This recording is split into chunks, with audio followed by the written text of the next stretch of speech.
Story 1. The click wakes me. Not loud, not even sharp, just that thin, stubborn bite of metal inside metal. I freeze, halfway between breath and no breath, and listen. There it is again. A nudge, a hitch. The sound a worn cylinder makes when the powell catches and slips. I know that sound, my lock. Cold brushes my teeth from the inside. I exhale without meaning to, and watch the air lift white in front of my mouth. A small ghost that doesn't go anywhere. The cab is dim. The curtains pulled, the world pressed flat, and every surface feels a degree colder than it should. I try to lift my hand. It doesn't lift. The command leaves my brain and dies at my wrist. Fingers, there, but far away. Cotton packed into knuckles.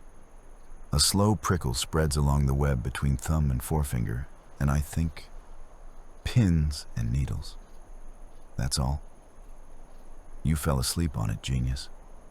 Give it a second.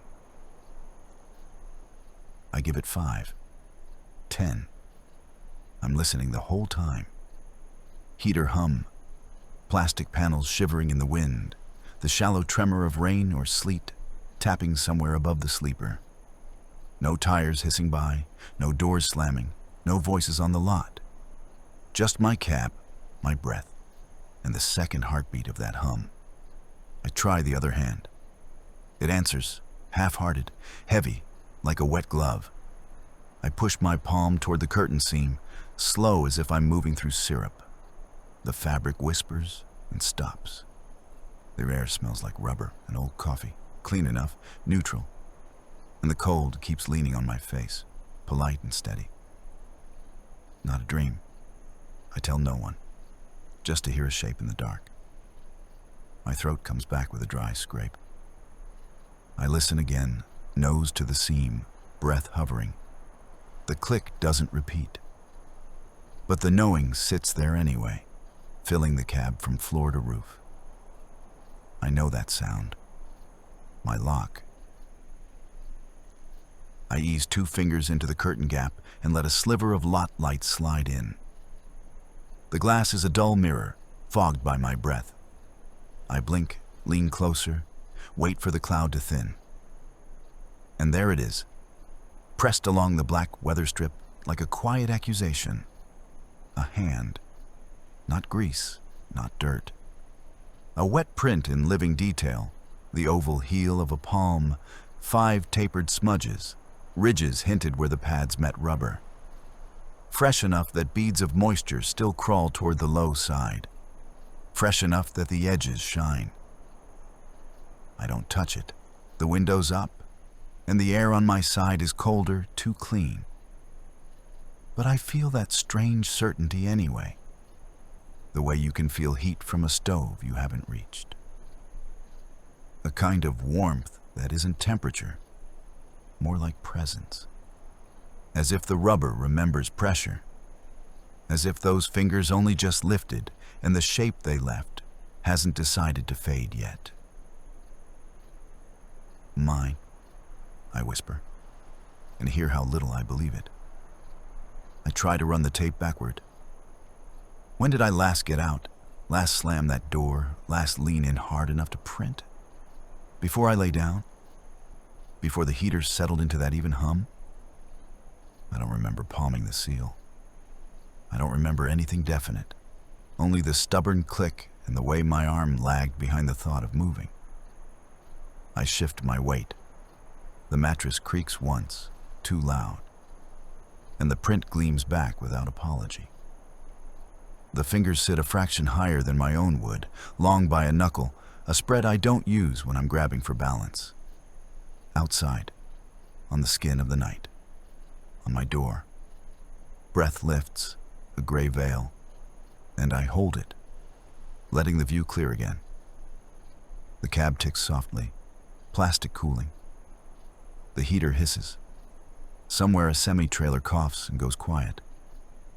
I realize I'm counting heartbeats, counting without meaning to. And in the middle of the count, a smaller thought surfaces, practical, cold, What time is it? The dash clock blinks awake when I tilt my head. Pale green, a soft pulse on black. For a second the digits smear in my eyes, then they settle, flat and final. 03/12, and I feel something in my chest tip the wrong way. A quick thump of panic, the small animal kind. Then the brain rushes in with towels and buckets, trying to mop it up. Plastic creaks, that's all. Wind on the door seam. A dream clipped loose and snagged on the edge of waking. The click was memory. The handprint is condensation, patterns. The mind loves faces. The hum is steady. The heater's just doing its job. Breathe, Daniel. Breathe slow. My breath obeys, more or less. But the number won't.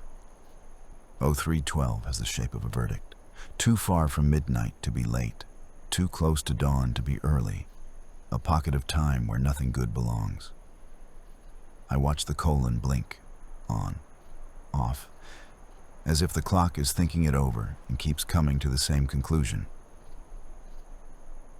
I inventory again, like that will fix anything. Door locked, windows up, curtains closed. My side of the cab smells like rubber and yesterday's coffee. The outside side, that strip of night behind the glass, smells like nothing at all. The handprint gleams as the haze clears and returns, a slow tidal breath. I match it, because the body loves a rhythm, even a bad one. Maybe it's nothing, I tell myself. Small voice, dry throat. Maybe it's everything. And then, quieter, like a thought I'm ashamed to say out loud. You don't sleep with that. You don't wake up with that. The heater purrs. The mattress holds me like I'm heavier than I am. I press my knuckles into the blanket, trying to feel them belong to me.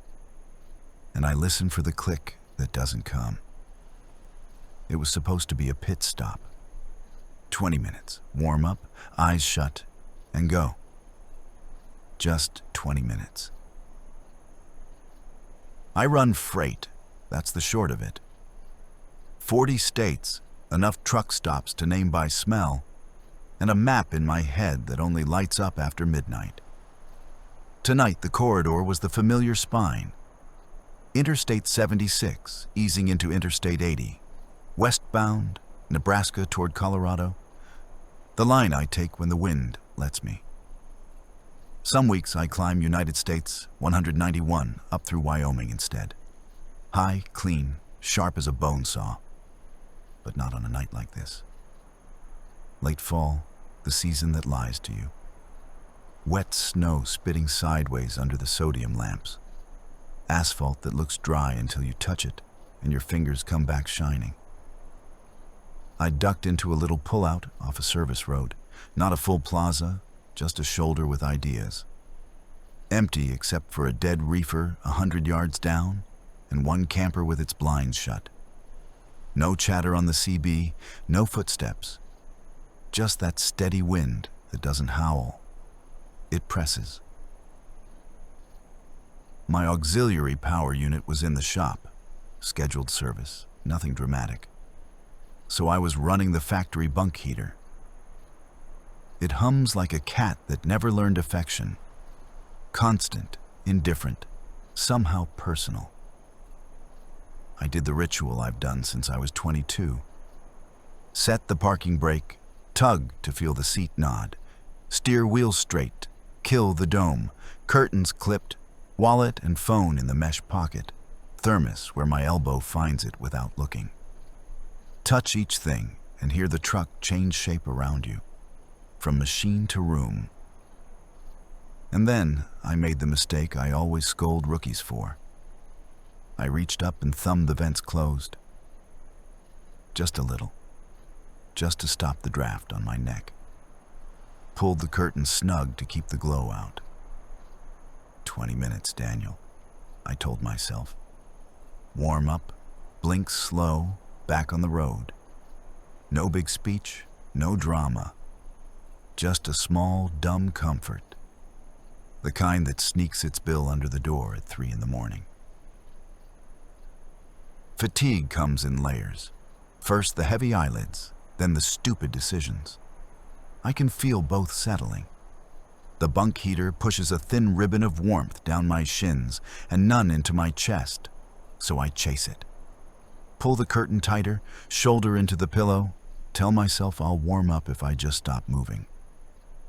Coffee's right there, the thermos cap still smells like last station's roast.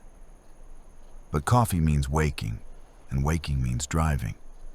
And what I want, honestly, is to stop shivering. Just for a minute. 10, 5, 20, I bargain with myself. The old lie said with a straight face. 20 and I'm gone.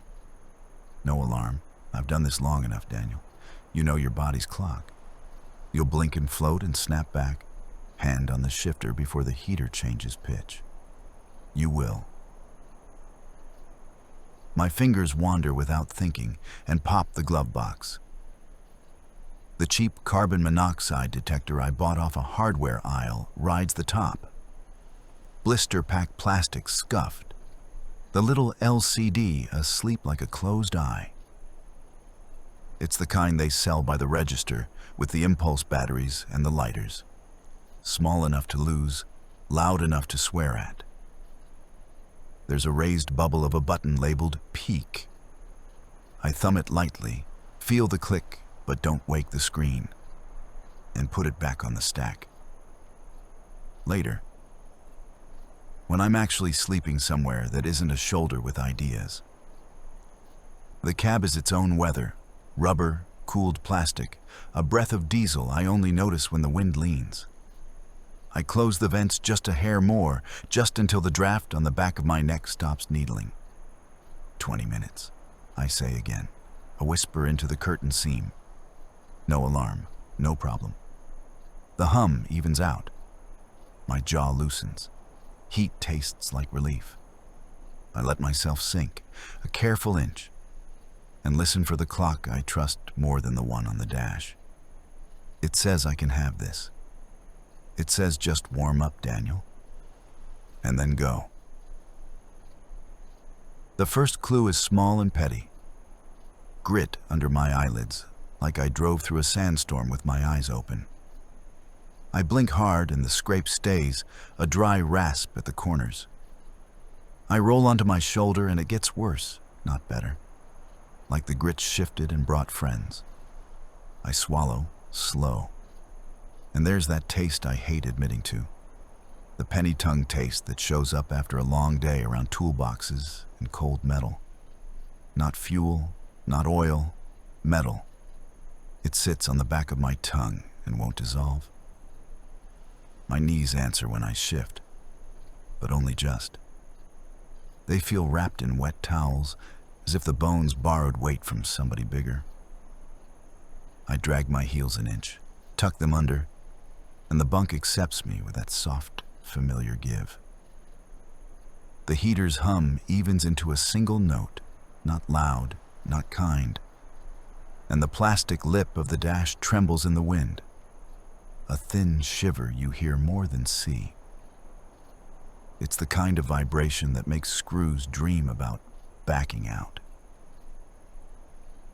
I catalog it like I always do. Drafts, checked. Engine off, checked. Locks, checked. The curtain breathes once with the truck, then settles. My tongue still tastes like pennies. My eyes feel gritty. The thought comes slow, like it's skating on ice. Maybe you didn't drink enough water, Daniel.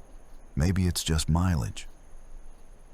I pull the blanket higher and let my weight sink toward the warm spot I've made. The cab tightens around me in that way it does only at night, machine becoming room, room becoming pocket. And for a minute, I believe the lie I sold myself. 20 minutes. Heat, quiet. Then the mattress changes its mind under my hip. The faintest dip, nothing and something, the kind of give you get, when a second person perches at the edge to tie a boot. The springs say it before anything else does. Not a creak, A suggestion, as if someone sat down on the corner of the bed and decided not to breathe. The bunk gives, not enough to call it a sag, just a shy inch that the springs admit with a soft tick. Fabric answers with its own whisper, the sound a mattress makes when a second weight finds the corner and decides to hover there. I hold still. The truck holds still with me. Heater, steady. Plastic, a thin tremor. Nothing else moves, and yet the cushion under my hip keeps remembering a shape that isn't mine. When I breathe, the air doesn't come in the way it should. It goes out.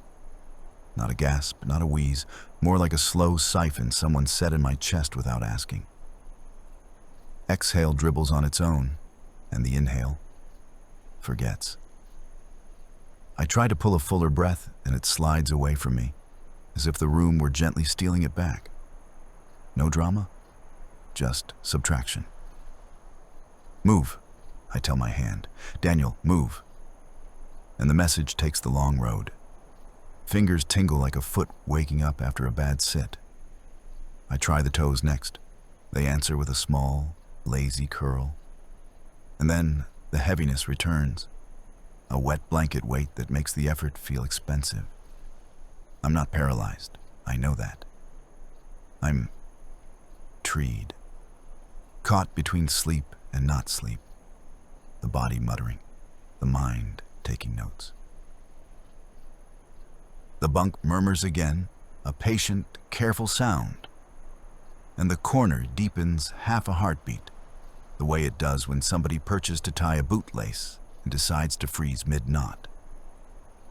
I listen hard for boots, for denim rasp, for breath that isn't mine. There's only the heater and the slight tap of sleet finding the roof, and my own small leak of air. I try my voice, hey, and it comes out as a breath with a consonant in it. Embarrassing. I swallow metal. I push my elbow into the mattress, aiming for the curtain seam, and the elbow forgets halfway, sinking instead. The truck seems closer now. Cab tightening, curtain breathing once with me and once without. My eyes want to shut, not from peace, from velvet pressure. And in that velvet, the world tilts. A thought crosses like a shadow. If I close them, the sound will come. The one I know too well. The lock practicing its click. The sound arrives the way a thought does, already halfway here when I notice it. A neat, practiced click that isn't loud at all, just exact. Not a knock, not a rattle. The clean little turn of a key when the pins finally agree. The cab waits for me to protest. I don't. The heater keeps its cat hum. The mattress under my elbow remembers a stranger's weight. Then the second sound rolls in behind the first, dry and awkward. The door seal giving a tired rasp, rubber unsticking from steel, like someone easing it open just far enough to listen. My throat barks once, a small, embarrassed cough I don't recognize as mine until it burns. And the air tilts again, that slow siphon pulling at my lungs. I try to breathe around it. My breath slides off to one side and won't carry me anywhere. Everything tightens to a frame. Not the whole window, just the black weather strip. It fills my head the way a camera lens fills a viewfinder, cropped, unforgiving. The rest of the world ducks out. In that thin band of rubber, a hand arrives, quiet as a thought. Palm first, then all 5 fingers settling like they know this place. No slam, no shake. Just pressure. A patient test, the weight you put on a railing before you trust the stairs. The pads meet the seal and make a print as if the material were skin, warm-blooded, alive enough to keep score. Ridges don't show, not fully. But the shapes do. The long ring finger, the short thumb riding low, a spread wider than I'd use when bracing. Moisture beads at the edges, gathers, slides. The glass fogs on my side and clears. The hand does not knock. It just stays there, calmly, like it's measuring something. And in the staying, it writes the cab into silence. I think my name. Daniel, breathe. And the word echoes instead of helping. The key's click is still in the air, impossibly soft and perfectly sure. The seal sighs a little more. The hand presses once, as if to say, here. It cuts out, clean, like a floor gone missing, and I drop. No dream, no montage, just a plunge into black water where thought doesn't carry, and the body forgets which way is air. There's no falling sound. There isn't time for one. The cab, the hum, the rubber, the hand on the seal, all of it shuts like a book snapped between two palms. When it opens again, the page hasn't turned. Sound returns first. The heaters even purr, a tick from the dash plastic, sleet counting itself on the roof. Then wait. The blanket pressing my ribs, the mattress holding me flat as if it's grown tired of my ideas. My hands are here, but not here. Numb at the tips, buzzing at the pads, a bad radio station under the skin. I wiggle a thumb, and it answers late. Pins, needles, and something duller. A glove of nothing up to the wrists. My skull wears a hat I didn't put on. A thick, stupid dome that sits low over my eyebrows and tight at the temples. Not pain so much as pressure. A blindfold made of felt. I try to swallow it away and taste metal instead. That penny film I keep pretending is just the day. I turn my head, slow, careful, as if the air might spill, and find the dash. The digits wait for me like they never left. 0312. Stubborn as a nail in old wood. The colon blinks. The number stays. For a heartbeat, I think I didn't go anywhere at all, that I only flinched, but my chest says I went. My lungs returning like late guests, my breath catching up from a long way off. Move, I tell the arm that feels least imaginary. It listens as if from another truck. Elbow, then forearm, then a tug at the shoulder. And the world thickens. Everything syrup slow, sweet and wrong. The glove box sits at the rise of the dash, ordinary as ever. Lids seam a neat grin. I reach for it, through that syrup, through the felt hat, through the small gravity inside the cab. Hands shaking, fingertips wooden, reaching anyway. The glove box pops with a papery sigh, and the cheap little detector tumbles into my palm. Plastic light as a toy, screen dead, button domed like a blister. I cradle it for a second to keep from dropping it, fingers wooden, breath small, then press my thumb flat. The backlight blooms, weak, greenish, and the numbers lift out of nothing. For a heartbeat, they're all 8 segments, flicker and settle, and then they are what they are. 112, 112 p.m. The unit hangs there like a quiet dare. I blink once. The cab doesn't change. The hum doesn't change. The number waits. I say it out loud because saying it pins it to the world. 112, 112 parts per million. The pause after is not dramatic. It's mechanical. It's the space where a dozen small lies try to stand up and can't find their leg. There's no smell. There's no smoke. There's nothing to point at with a flashlight and feel brave about. There is a number and a body that keeps forgetting how to breathe. My tongue tastes like pennies. My fingers belong to someone farther away than me. The refrain arrives, not whispered this time, nailed to the steel. You don't sleep with that. You don't wake up with that.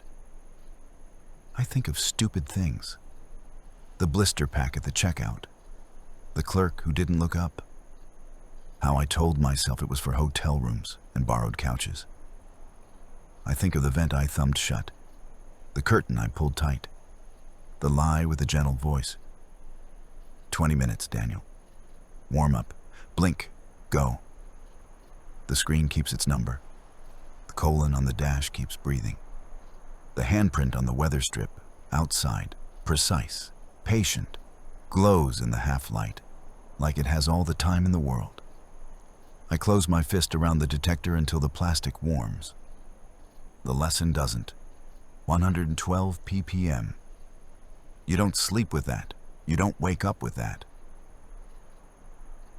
I need proof before I move. Something my head can hold later when the night starts lying. I fumble the phone up. Thumb finds the camera, and I angle the lens into the seam. The flash pops, hard white, and the cab jumps in the instant it steals. On the screen, the black weather strip and that wet geometry. Palm, 5 tapered smudges, the beads sliding downhill like a tiny rain. No whirls, not really. Condensation doesn't love detail, but the shape is exact enough to argue with. I take a second shot, different angle, no flash, just the lot light. And a third, because my hands are shaking and I don't trust the first 2. Timestamp will be there. I don't look at it now. Move, Daniel. I tuck the cheap detector against my thigh, peak 112 bright in my mind, even with the screen dark, and reach for the key. The grid heater icon blinks its orange coil on the dash. I count a beat, 2, turn. The starter grinds, catches, surrenders, dies. And for a second, the cab is too quiet. I turn again. The motor takes on the second try, a rough throat clear, then a gruff idle that settles into something I can talk to. I crack the window an inch. Cold knifes in, clean, indifferent. And my lungs jump at it, like dogs that heard the gate unlatch. I breathe in too fast and cough. Breath comes back ragged, broken into pieces, and I gather it with both hands, like I'm afraid to drop any. The handprint waits in the corner of my eye, patient, unbothered, a lesson pressed into rubber. I don't touch it. I don't want to smear the only thing I can point to later and say, that was there. Parking brake down. Shoulder check, curtain tugged aside just enough to see the mirror. Empty lot, empty road. I'm not brave, I'm leaving. Motel, any motel, someplace with a door that doesn't belong to me. I ease out of the pullout, tires whispering on wet blacktop, cab shuddering once as if it has an opinion. Go, I tell myself. Not a command this time, a permission. And I go. The vacancy sign was half lit, the sea dead, the rest buzzing. And the lobby smelled like powdered coffee and mop water. I left the truck nosed under a camera and went in anyway. Plexiglass, a bell with no ring left in it, a stack of credit card slips curled like dried leaves. The night clerk slid a form toward me without lifting his eyes. I wrote my full name slow, Daniel Carter, the letters strangely far from my hand. He ran the card, asked for a plate number I did not trust my mouth to produce, and printed the receipt. The thermal paper came out warm, a flimsy tongue, and the timestamp landed in the middle like a verdict. 003.41. I folded that strip like it was worth money and tucked it behind my license. Artifact, anchor. Something to hold against the hour when the brain decides to varnish the edges. The clerk handed me a key card with old tape on it and pointed down a hall that had only 2 colors, yellow and less yellow. Carpet that swallowed footfalls. Doors that all looked guilty in the same way. The ice machine at the end sighed to itself like a tired dog. The room was the kind you could sketch from memory. 2 beds, 3 lamps, a print of a river no one's seen, an air unit with buttons that pretend to work. I set the detector on the nightstand. Screen down, it didn't matter. The number had already branded itself. And I sat on the edge of the bed to prove I could sit without swaying. The ELD app blinked up from my phone. A neat little graph, a thin slice of sleeper berth, a hard line up to driving, a short, ugly spike where I shouldn't have needed one. It would be neat on paper later. It wasn't neat in my chest now. I keyed the latch, swung the safety bar, pushed the door until it kissed the frame and caught a small, final sound. The room took it. My ears did not. The door shut, firm, cheap, done. And the click kept walking around inside my head. Morning drags me up by the collar, not gently. My skull wears that dull felt helmet, the kind you earn after 3 beers on an empty stomach and a bad idea. Behind my eyes, a slow throb, not sharp enough to dignify as pain, just pressure, tongue like cardboard. The penny taste has faded to a ghost, but the shame hasn't. It sits right where the breath should be. I close my eyes and see the number anyway. 112 ppm. I open them and see the other one, 0341, on the receipt by the lamp. The shower is motel warm, the temperature that always feels like it's apologizing. I stand in it too long and don't feel better, just less cold. In the mirror, my face looks like it slept under a truck, gray at the edges, eyes not deciding what color to be. Anger comes in clean and simple. You shut the vents, Daniel Carter. You sold yourself that gentle lie, 20 minutes, and you buttoned the night up around your own throat. Coffee from the lobby machine tastes like a promise no one kept. I carry it anyway, sit on the edge of the bed, and call dispatch. No speech, no drama. I keep it short and in the daylight. I'm going to be late on account of equipment. I had a safety concern in the cab. I'm taking the tractor to a shop before I take it anywhere else. On the other end, paper shuffles. Keys click. I hear the shrug inside the voice. Do what you need to do. Log it.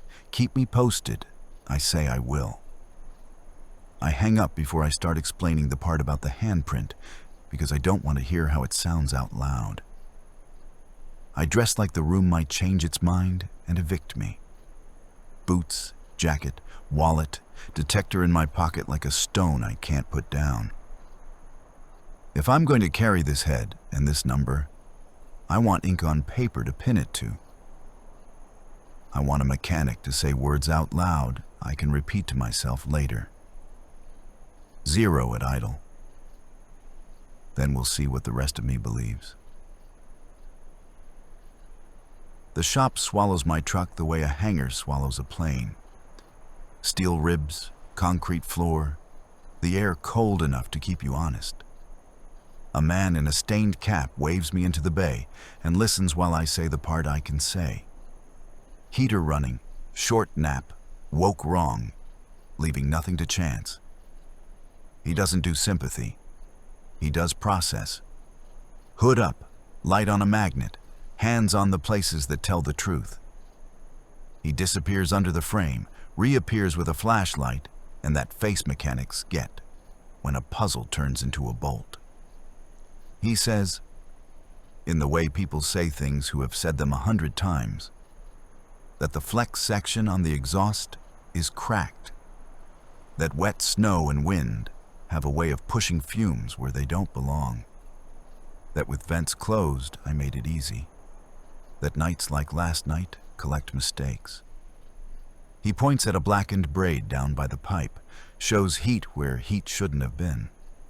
He doesn't raise his voice, he just names the parts. At the counter, he prints the work order and reads the language the way a bailiff reads charges. Flat, official, exact. Replacement of exhaust flex pipe, clamp, sealing of heater inlet, CO check, 0 ppm at idle. He taps the line with one knuckle, 0 ppm at idle, and looks at me to make sure the number lands. I nod, because it lands. Then he translates it into a language that fits inside my head. They pulled the torn flex, put in a new one, tightened a fresh clamp, sealed the heater's pass-through. They ran it on the floor with a sniffer in the cab, and the monitor stayed at 0 when the engine sat there and grumbled. In here, on their machine, it's clean. On the road, with wind and weather and my habits, that's on me. I thank him. The words feel small, and slide the paper into my folder like it's a passport. The official line echoes once, CO check, 0 p.m. at idle.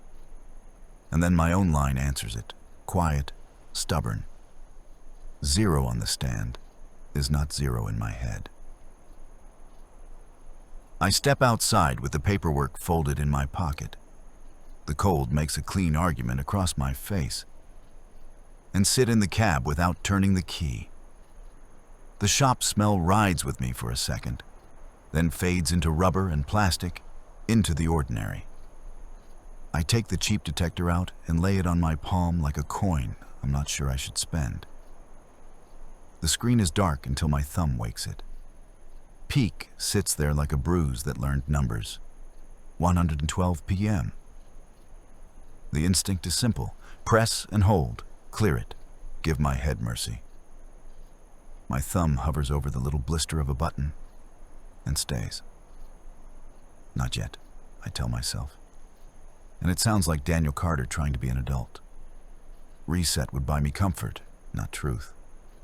If I'm going to believe anything later, I need the weight now. I slip the detector into the mesh by my knee, face up, the way you leave a photo where you can't not see it. The work order goes beside it.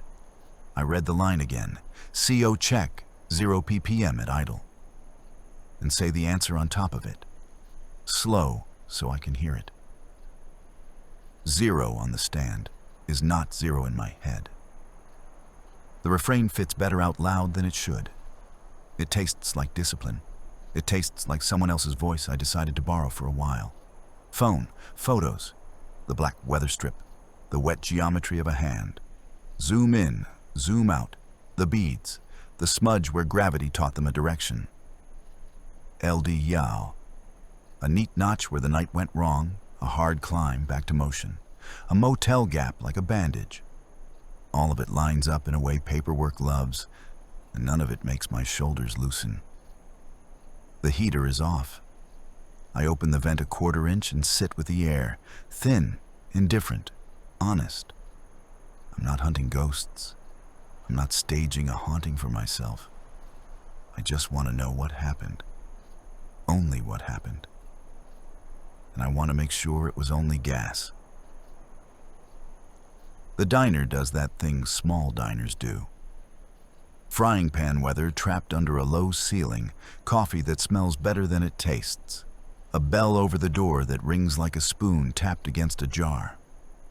I take the stool nearest the window and try to make my head smaller. The waitress tops me off without asking. The cup fogs my face, and I hold it like proof I still run warm. An old-timer 2 stools down has the hands you only get from straps and chains. Map lines across the knuckles, thumbnail black from a past life. He studies me sideways the way drivers do when they don't want to be seen doing it, then turns back to his plate and tells the countertop a story. Not to me, not to anyone, to the Formica, like it's taken down better. He says, calm as reading a weather report, that a neighbor of his didn't show at the yard one winter, that somebody went to check, that the pickup sat nose in under a carport with frost on the inside of the glass, that the windows were shut and the heater was singing, That word exactly, like a pot on a stove that never boils. He says you can tell windows have been shut too long because they grow a look, a dulling. And because when you open the door, the air comes out like it's tired of staying. He doesn't offer a lesson. He doesn't change volume. He forks eggs, chews, swallows, and lets the sentence sit there on the counter like a socket set somebody forgot to put away. The waitress nods once without nodding. The clock over the register pretends it's not listening. I hear my voice arrive before I approve it. Well, that's one way to skip a shift. And the joke dies on the plate between us without even pretending it wants to live. I laugh once, a single wrong note, and chase it with coffee that hurts going down. The old-timer doesn't smile. He salts his hash and goes on eating, and I sit with the quiet like I earned it. My phone buzzes under my palm, not a call, a little envelope, and a waveform. And I let it play on speaker because I don't want anything against my ear right now. The voice is warm, careful, trying not to crowd me. Set an alarm, okay? Please. Even for 20 minutes. Daniel Carter, promise me. Then a small exhale. The kind people leave when they can't reach your side of the glass. And the message ends. I don't hit reply. I let the screen dim on its own. The cup leaves a brown ring on the napkin, a cheap little eclipse. And I watch it because it's easier than watching my thoughts line up. Set an alarm. Such a small request. A thing a grown man should not have to be reminded of. I could send back a thumbs up, a will do, some clean lie with a period at the end. But the truth sits heavier than my thumb. Here is why I close the curtains, why I always have. When you pull them snug, the cab stops being a machine and becomes a room. The world backs away to an even distance. The lights on the lot turn into a dim wash you can pretend is weather. An open seam means the night can look back, empty asphalt staring at you until it grows a face, or worse, it means actual eyes. A drifter's curiosity, a bored security guard, a kid collecting reflections. I tell myself I don't scare easy, but empty space scares different. Emptiness carries a tape measure. It reminds you how much of your life fits between two curtains and a door with one stubborn lock. So I shut it all down. The draft on my neck, the stray light, the lane of sight where anything could appear. I make the truck small on purpose, a pocket you can warm with your breath. What I never run toward in that moment is the other math, that a pocket can close on you, that keeping the world out can keep what's already in. The screen goes black. I don't press reply. I slide the phone face down and just sit there, hearing the message in my name. Daniel Carter, promise me. Money hates daylight. I do the math on a napkin with my thumb, because writing the numbers would make them bolder. If I shut it down and sleep, I lose the on-time bonus, that neat little carrot they dangle for hitting a window by the minute. I'll eat a layover I probably will not get paid for, because it will be driver choice. I'll surrender the 6 a.m. dock I fought the wind for, the one where they turn you fast, and take whatever slot dispatch can beg for after lunch. Maybe a reschedule fee gets pinned to my paperwork, maybe it doesn't. Either way, a couple $100 walk out of the room, and the week gets longer by a day I didn't plan to live. I look at the receipt, 0341, staring up like it has evidence. Look at the work order that says, CO check, 0 ppm at idle. Look at the cheap detector with peak 112 still coiled inside it like a spring. And I stop pretending this is complicated. I choose to wake up, I say, not to the waitress, not to dispatch to myself. And it sounds so simple I could laugh. I don't. I finish the coffee that never improves, text the few words that cover a mess, delaying for safety, shop cleared, will update, and put the phone down before I start dressing it up in apologies. Sleep first, not a brave sleep, a practical one. Curtains open a finger so the world can breathe through the seam. Vent nudged. Alarm set 3 ways, because the voice in my pocket asked me to, and because I owe Daniel Carter the same promise I owe anyone who waits for me. I lay down and let the cab get bigger than my fear. Just enough. And later, when the light falls and the roads go honest, I'll take a short stretch in the dark, nothing heroic, just far enough to see if the fix holds. Just far enough to meet 312 head on, and hear nothing at all. Before I let the dark back in, I make rules, simple ones, said out loud so they stick. Air first. I crack the driver's window the width of my thumb, not a draft, a breath, and feel night push its clean shoulder into the cab. Heat down 1 notch so it hums without swagger. Curtains not shut, not tonight. A finger of gap at the center's seam so the world can remind me it exists. Then numbers. The cheap detector goes where it can annoy me, clipped high on the seatbelt strap near my collarbone, close enough that I'll hear it even if the heater tries to sing over it. Screen forward. I press the test and watch the little segments blink themselves awake. Peak 112. PM still lives under the glass. I don't clear it. I let it glare. You stay, I tell it. And Daniel Carter hears his own voice answering back. Alarms, plural. Phone set for 20 minutes with the kind of tone you can't sleep through. Dash timer at 21, because redundancy is dignity. A cheap kitchen timer app at 19. Staggered, obnoxious, the opposite of romance. If I nod, they'll find me in layers. Checklist, steady tone, no drama. Parking brake, set, key, ready, vent, open, detector, on body, wallet and license, reachable. ELD, status correct. Heater, low, not loud. Window, breathing. I lay the work order on the passenger seat where my eye will catch the line again. CO check, 0 ppm at idle. I answer it under my breath. Ritual now. 0 on the stand, not 0 in my head. I talk myself through the plan the way I'd talk a rookie through a first storm. Short stretch only, Daniel Carter.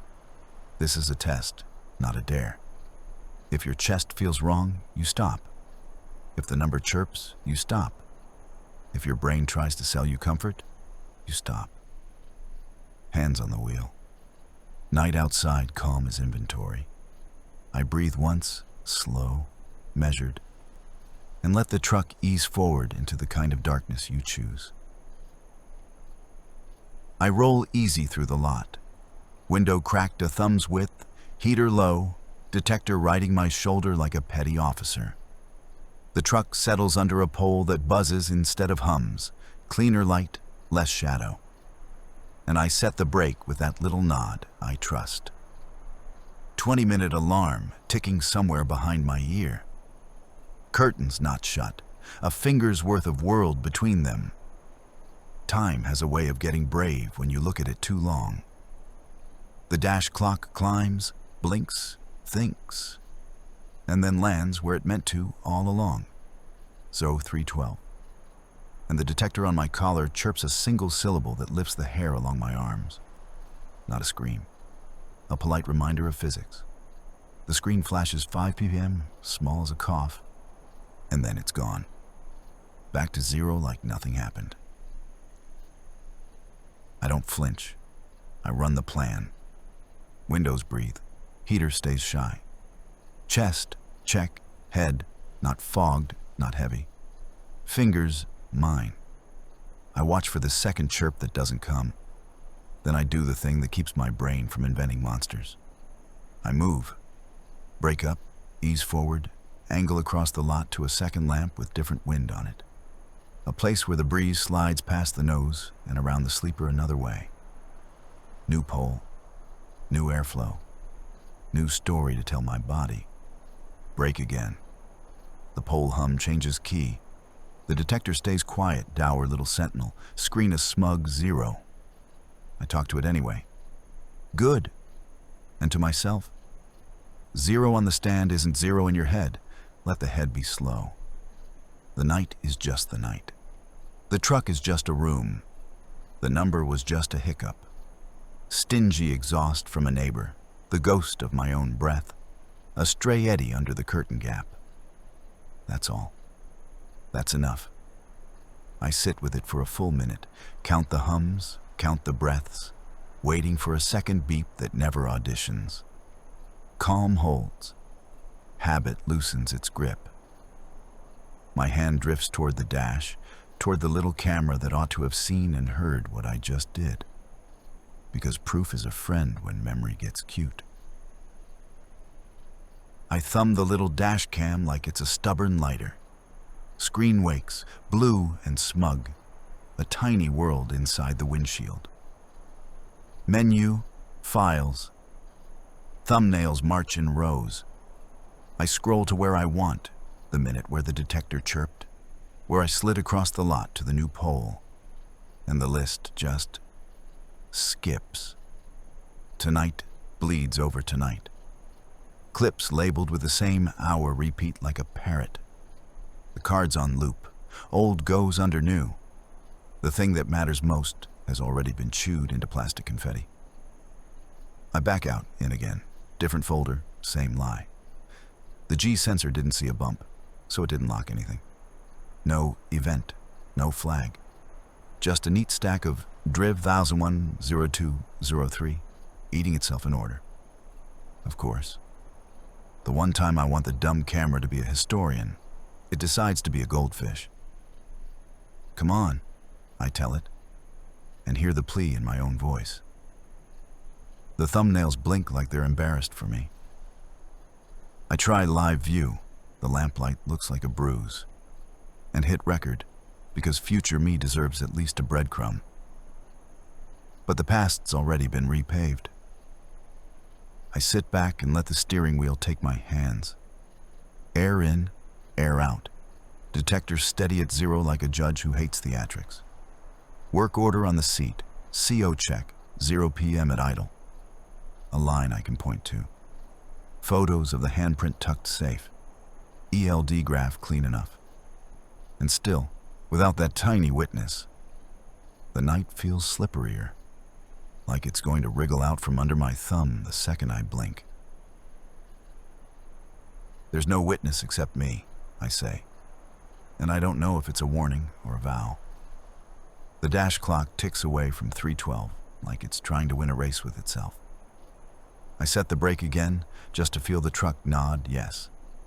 Alarm stacked, window breathing, head steady. Sleep, Daniel Carter. Short and on purpose. Because when morning shows up on this lot, there are going to be lights. Flashing ones. Dawn shows up sideways, gray first, then the wash of red and blue that turns the lot into a slow pulse. No siren, just strobes, polite ones, washing across windshields, climbing the poles, crawling the trailer sides like fish scales. I sit up too fast, and the felt hat in my skull reminds me who's boss. Window still cracked. Detector still on my shoulder, stubborn and quiet. 2 paramedics work a neighbor's RV like they've rehearsed it 100 times, which they have. No shouting, just the clipped grammar of people who do this for a living. Oxygen on. 94. Pressure is 90/6. Mask, good seal. A cylinder hisses, that clean, purposeful snake. And the plastic crinkles against a face I can't fully see.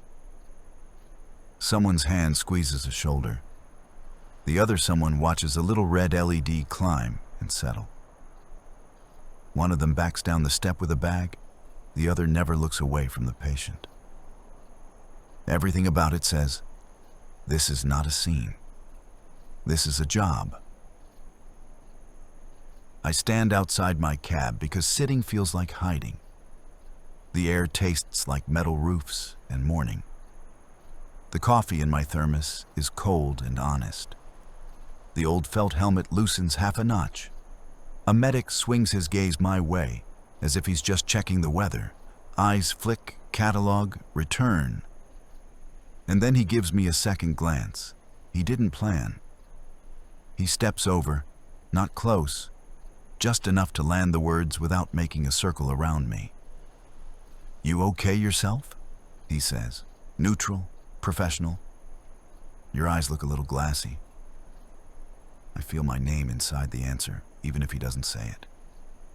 Daniel Carter, tell the truth. I nod once, then shake my head once. Settle on the middle. Short night, I tell him, voice like gravel. I'm going to sleep before I move. Vent open, alarm set. He holds my face in that steady EMS stare for a beat, then nods like a signature. Good. He's already turning back to his work. Oxygen hisses. The lot keeps breathing.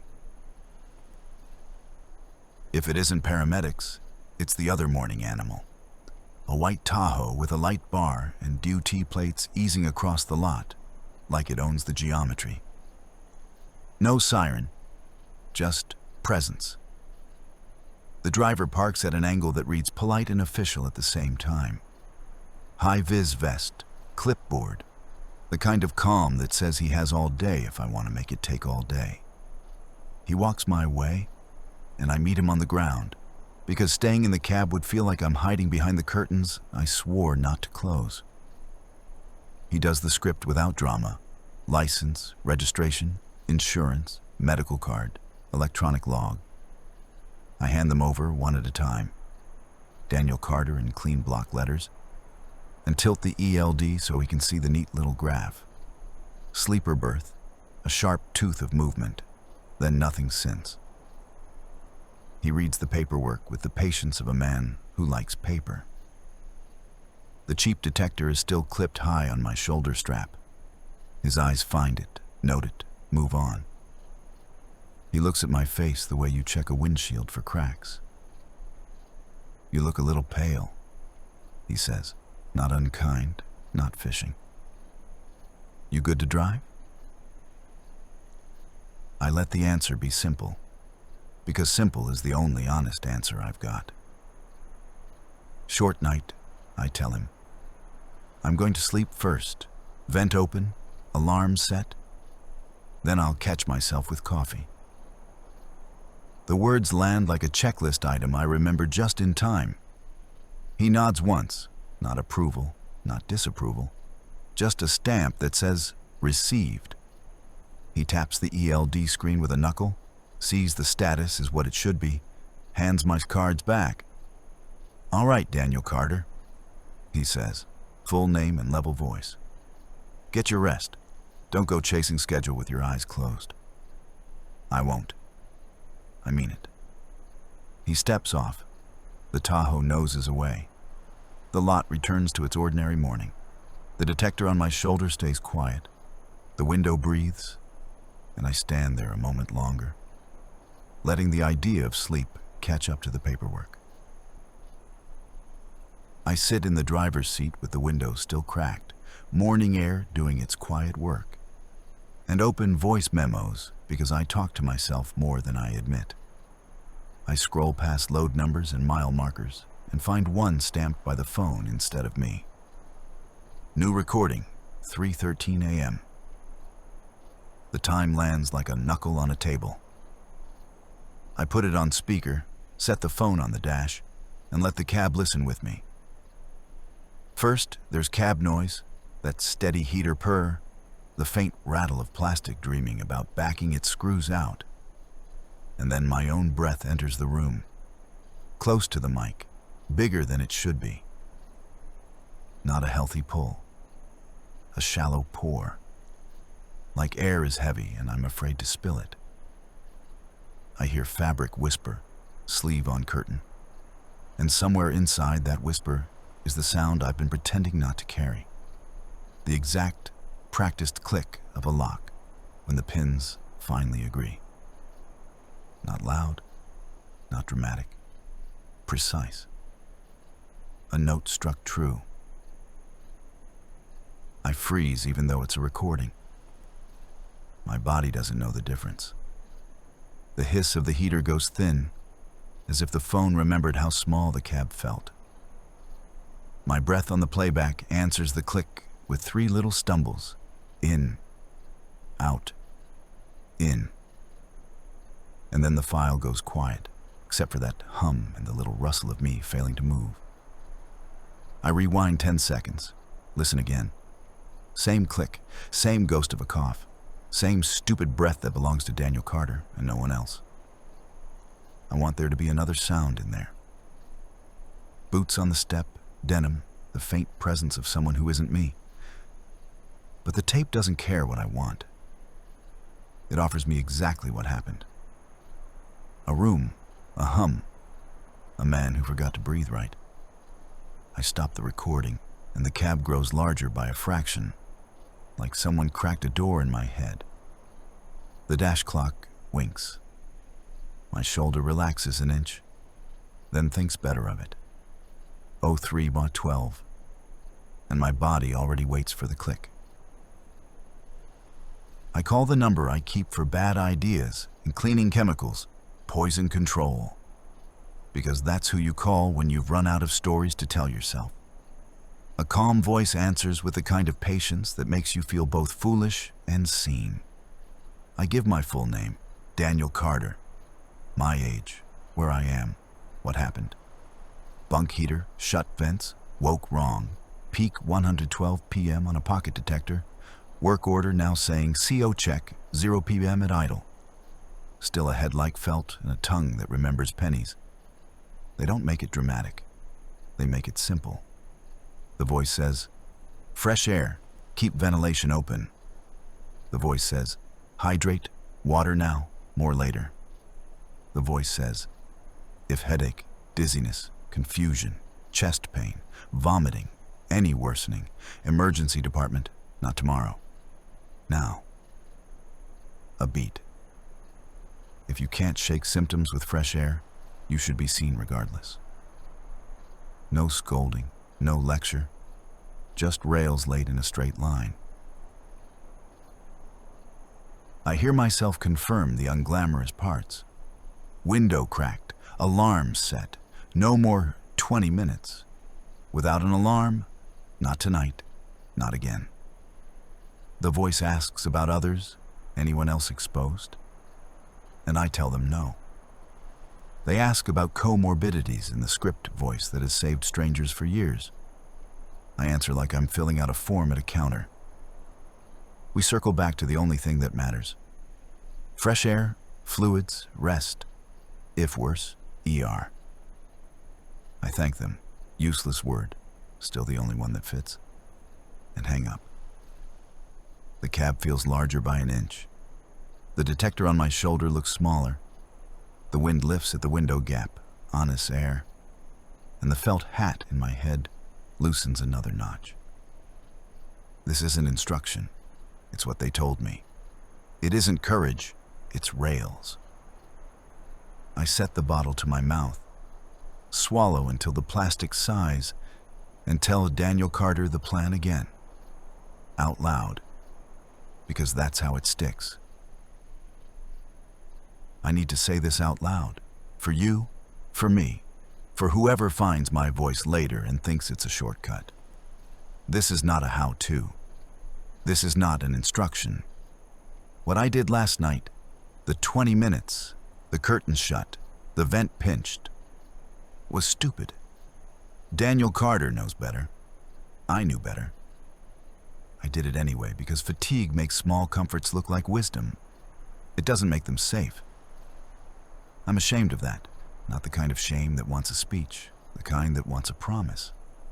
So here it is, plain. Don't copy me. Don't bargain with air. Don't let a quiet number talk you into pretending. If anything in this sounds like advice, it isn't. It's a man writing down the bill for his own decisions. I keep hearing the calm person on the phone. Fresh air, fluids, rest, if worse, the ER. And that's the only map I'm willing to lay down. Everything else, the habits, the rituals, the way I make my truck into a room, that's my superstition, not safety. I'll keep my window breathing.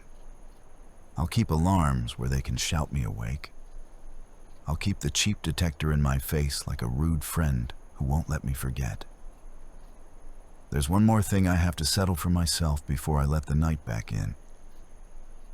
Not a stunt, not a demonstration. Just a poor man's way of satisfying a question that won't stop knocking. I'm not going to narrate steps. I'm not going to play expert. I want to understand a print on rubber and a feeling in my chest. Why the mark looked half dry from the inside. Why my body remembered Oro 312 like a bell. Call it a notebook exercise, not a tutorial. I'll do it once, carefully, and then I won't do it again. Because the point isn't to prove I'm clever. The point is to make sure Daniel Carter wakes up every time. Here's the plan. Not a tutorial, not a dare, just the list I owe myself before I let this go. I want 2 answers. What the rubber remembers from outside versus inside, and what the air wants to do when the wind leans on this truck. For the print, I'll clean a small strip of the weather seal with a dry napkin, no chemicals, no shine, and let the surface go back to normal chill. Then I'll press my palm outside first, full contact, steady count to 5, and watch the beads form and slide. Photo, then I'll press inside, same hand, same count, and see if that half-dry lane appears again, the thin stripe where warmth eats the fog from the center out. Photo, no smearing, no second tries. One set to compare with the pictures from that night. I'm not proving a mystery. I'm answering a question I can't keep dragging to bed. For the air, the poor man's read, a folded receipt at the vent, a square of napkin at the door seam. Does it pull in or breathe out when the heater is low and the window is cracked a thumb? Yes, I hear myself. Don't do what I did. I won't. Fresh air, alarms, detector on my collar, engine off unless I'm moving. If the paper flutters inward, I log it. If it leans out, I log that too. No lighters, no heroics. Paper is enough to tell me which way the room is tilting. Same orientation, same place, same weather if I can have it. Variables matter. Which means I'm going back to that pullout, the little shoulder with ideas. Because that's where my head decided to learn the wrong lesson. I'll do it once, in daylight sliding toward evening, with the window breathing and the alarms stacked like bricks. I'll take the pictures, take the note, and I'll leave. I go back there, one time and the last. I go back in daylight that's already sliding toward evening. Same pullout, same wind that doesn't howl, just leans. Rules first. Window cracked a thumb's width. Heater on low, not loud. Detector clipped high and awake. Alarms stacked. Fresh air, always. And this, before anything else. Don't repeat me. This is not a lesson. It's a note in Daniel Carter's notebook. If you're tired, you stop. If you feel wrong, you leave. Period. The poor man's read starts with paper. I fold a receipt into a stiff little flag and hold it at the door seam, right where the curtain gap shows the world. The wind noses the cab, a polite shoulder, and the paper answers like it knows which way home is. It leans out, not in. Points toward the night, like the truck is exhaling. I try the vent by the knee, Same test, same answer. The strip flutters toward the glass, as if the pressure inside would rather meet the weather than borrow from it. I breathe slow, and the air comes easy. Not heroic, not deep, just honest. No heaviness, no syrup. Chest unclenches a notch I didn't know was still clenched. I think about a lighter, the old trick, and then I don't. No flames around plastic, no show and tell. Paper is enough. Wind writes its own report. The detector stays at 0 and looks bored doing it. The work order on the seat keeps its line. CO check, 0 ppm at idle. And for once my head lets that number sit without arguing. Again, because I promised. Don't do what I did. Don't make a game of air. I'm here to close a loop once and then never again. The daylight thins. The lot slips back toward the color of memory. One more answer to chase. The rubber's memory. Outside first, then inside. Palm to seal. Count to 5. And see what the cab decides to keep. I step down with the key in my teeth and the cold taking neat bites out of my knuckles. The door skin holds last night's chill like a grudge. Outside, the rubber is stiffer, a black ribbon with a faint dusting of road on it. And the air smells like wet metal and diesel that never quite leaves. Window stays cracked, detector on my collar stays bored at 0, alarms still stacked and ticking. This is a note in Daniel Carter's notebook, not a trick anyone needs. Palm first, outside. I lay my hand flat on the weather strip and let it be a hand, not a fist. Heel down, fingers relaxed, the soft pads taking the shape of the rubber. The cold tries to argue me off, but warmth wins in a small, local way. I count 1, 2, 3, 4, 5, and lift. The print rises like a photograph in a tray. Not a ghost, not a smear, an even bloom. The whole palm ovals into view at once. 5 tapered marks feather out in agreement, no one finger darker than the others. Little beads appear along the edges, bright minnows, and start to gather into tiny streams where gravity knows the script. The surface shine is that orange peel sheen you get on a hood after a mist. Micro drops set so close together, they become a skin. No ridge detail. Condensation doesn't care for fingerprints. But the geometry is exact enough to name. That's my hand. That's my spread. That's the angle I used. I breathe and fog it by accident. The fog slides aside and the outline softens. The uniformity is the point. The whole thing dulls together, like a window someone breathed on and wiped with a sleeve. In less than a minute, the edges lose their confidence. Beads thin, merge, vanish. The mark is still there if you know where to look, a damp memory. But it's already letting go. Even, fast to fade. Nothing half dry about it.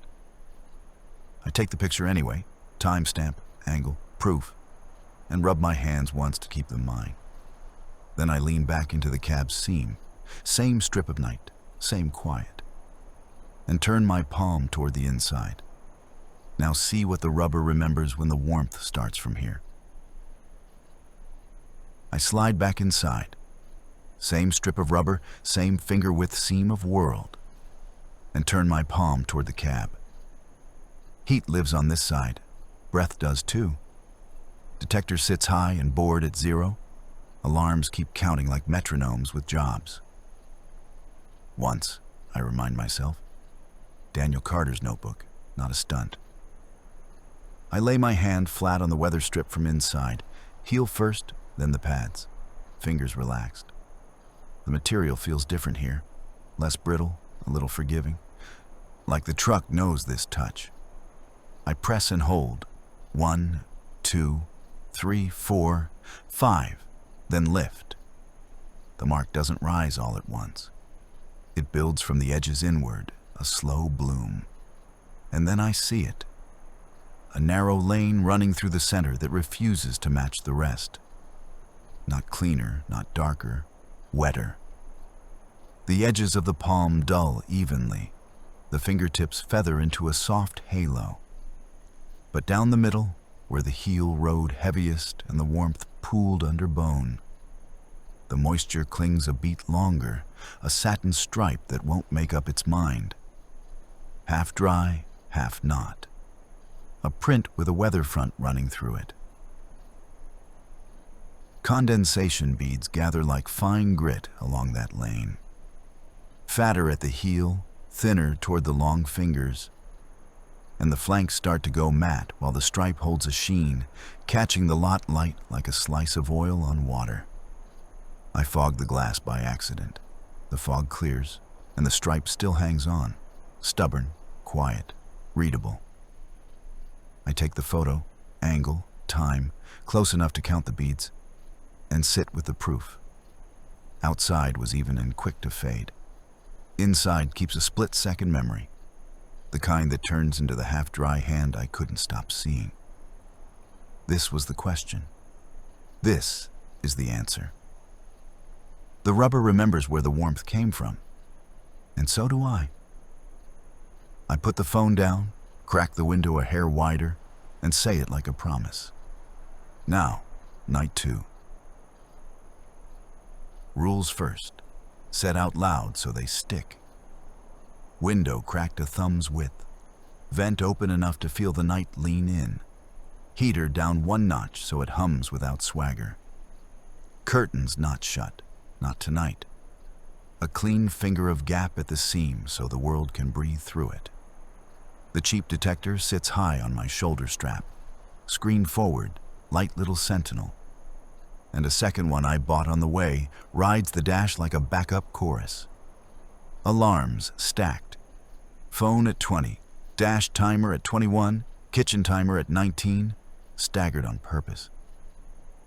Daniel Carter, don't get clever, I tell myself. Get boring. I check the paperwork like a rosary. Work order, CO check, 0 ppm at idle. Photos of the weather strip, inside and out. The motel receipt with 0341 burned in. The little ELD graph shaped like a truth I can live with. Peak 112. Still lives in the pocket unit. I don't clear it. I leave it where it can glare at me. Body scan. Simple. Steady. Breath in 4 counts. Hold 2. Out 6. Again. No syrup in the lungs. No vertigo tilt. Just the honest ache of a day that ran longer than it meant to. I let my jaw unclench. Shoulders drop a notch. Hands flatten on the blanket. 10 fingers I can feel all the way to the tips. And the truck settles around me like it remembers I'm not a passenger. Not hunting ghosts. Not testing fate. A short watch in a room I know. With the window breathing. With the rules in place. With the alarms ready to be rude. The lot is quiet, a soda machine coughing somewhere, a reefer cycling 2 rows over, wind taking shallow sips at the mirror. I say the refrain softly because it keeps me in one piece. 0 on the stand, not 0 in my head. Then I match the heater's hum, slow even, until my breath learns the tune. And I let the clock do what clocks do. Time thins. The cab is a room you could balance on a fingernail. I don't drift, I idle. Breath in 4, hold 2, out 6, until even the heater seems to match me. The detector on my shoulder blinks its little heartbeat and refuses to have an opinion. The new one on the dash does the same. Stoic twins. Windows still breathing. The seam between the curtains is a pencil line of lot light. Steady, unblinking. I don't decide to wake early. My body does. The way a dog stands up before a doorbell. My eyes open while the clock is still thinking. 0311, blink, 0311. And then the slow climb toward the number that made a home in my head.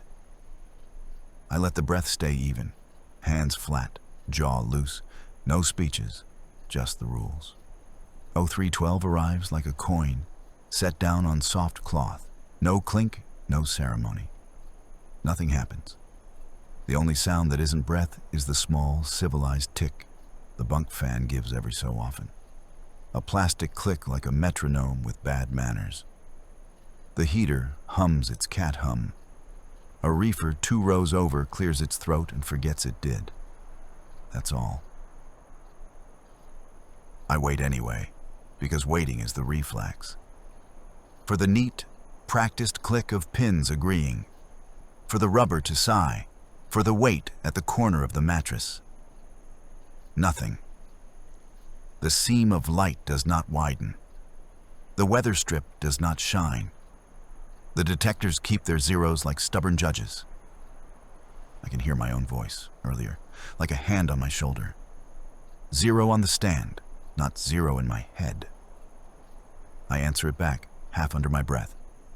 I hear you. Then another truth, softer still because it belongs to tonight. I wake up on time. The colon blinks, on, off, on, counting seconds I don't need. I hold the evenness a little longer just to prove I can. No click, no hand. Only the room I chose, behaving like a room. And still, my fingers lift toward the seam, as if habit needs to touch the place the night used to speak from. I let the clock drift past 3:12 and give myself permission to move. Slow, careful, the way you'd shift in a pew. The window still breathes. The detectors keep their zeros. I slide 2 fingers into the curtain seam and, with my other hand, press my palm flat against the weather strip from the inside. Heel down, fingers easy. 5 count, lift. The mark blooms the way I already know it will. Edges dull first, fingertips feather, and a narrow satin lane hangs on down the middle. That stubborn, half-dry stripe that looks like a decision. I take the picture, angle, time, then fog the glass and watch the stripe outlast the rest. For comparison, I reach across, step out, and lay the same palm outside. Quick, neat, count to 5, lift. Even bloom. Beads marching like little soldiers to gravity's drum.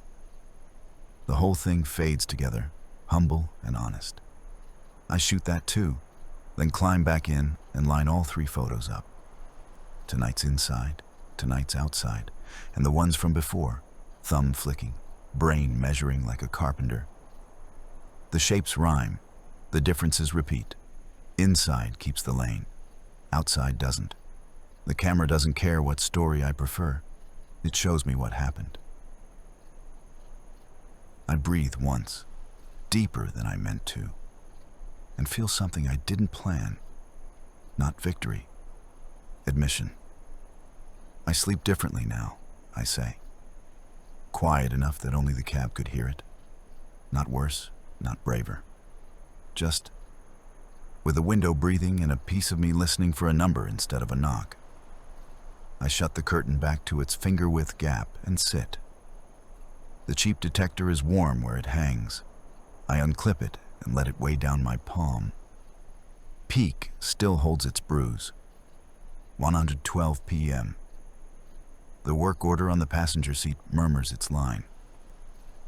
CO check, 0 p.m. at idle. My thumb finds the little blister of a reset button and hovers. One long breath above mercy, the other above proof. And I don't press it. Not yet. Morning comes in the honest colors. Steel sky, pale lot light, coffee the color of decisions. I sit in the cab with the window still breathing and lay out my artifacts like a man counting chips he doesn't want to gamble. Work order first, the copy they stapled to my sanity. Flat on the passenger seat so I can read it without dressing it up. Replacement of exhaust, flex pipe, clamp, sealing of heater inlet, CO check, 0 p.m. at idle. I say the line out loud and let the zeros sit where they land. Then I photograph it, front, close, the line in focus, and email it to myself with a subject I won't miss. Shop, 0 at idle. Next, the weather-stripped shots, last night's inside and outside prints, attached to the same thread, timestamps clear, angles true. I add the first night photos for comparison, because the story is in the rhyme. Even fade outside, stubborn half-dry lane inside. I don't editorialize, I just send. If my memory tries to get cute later, my inbox can roll its eyes at me. The motel receipt gets its own close-up, thermal paper already tanning at the edges. The timestamp a small, perfect hammer, 0341. I send that too with a note to myself, only I will understand. Anchor. The ELD export follows. A neat PDF graph where the night hiccups, bolts, and then behaves. Subject line, log, pull out to motel, then normal. Attach, send, done. The cheap detector sits on my knee while I do all this, heavy for its size, screen dark, secret bright. Peak 112, hiding under the glass like a bruise that knows my name. I take one last picture of the unit itself, because one day a new device will replace this one, and I'll need proof of who taught me manners.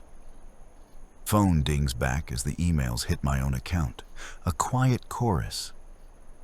I look at the stack I've made, paper, photos, numbers, and let the sentence arrive the way it wants. Everything lines up on paper. I balance the detector on my palm until my hand learns its weight. Light as a toy, heavy as a verdict. Thumb over the blister.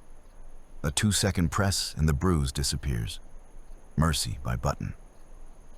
My breath comes in, slow even, and I don't push. I let the little screen wake on its own and show me what it's been showing me since the cab taught me manners. Peak 112 ppm. The number sits there like it paid rent. Reset would make it easier, I say, to the cab, to the window, to Daniel Carter. Not truer. I think about yesterday's math. The on-time bonus that walked out the door, the layover that grew teeth, the fast dock I surrendered to somebody who slept. And I price it properly, without bravado. Minus the bonus, plus a morning I get to wake up. That's the trade. That's the only trade that spends. I hold the detector higher, close enough to see my own face bent in the plastic. Then I turn it over and lay it screen down on the passenger seat, not hidden, just silenced. Let the number live where I can feel it without staring at it. The work order looks back. CO check, 0 ppm at idle. And for once it doesn't start an argument in my head.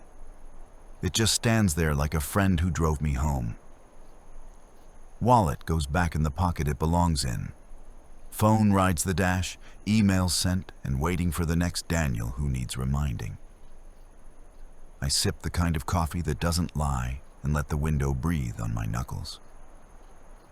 The cab is only a room again, not a trap, not a lesson. And I sit in it long enough to believe that.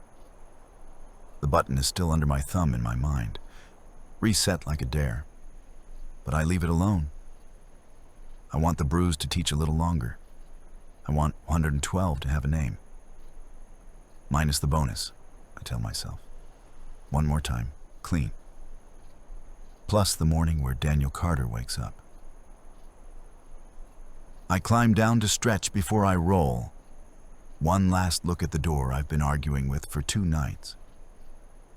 And the lot has that washed-out morning color that makes everything honest. The window is still cracked. The cab still breathes. The cheap detector sits face down where I left it, heavy as a kept promise. I should just go. I don't. I lean into the seam the way a man checks a scar and see it before I know I'm looking. The print, not bright, not proud, just there. Palm ovaled on the black weather strip, 5 soft tapers blurred at the tips, and that narrow satin lane running down the center, wetter by a heartbeat, refusing to dull with the rest. Outside light catches it and slides, oil on water, even as the edges go matte.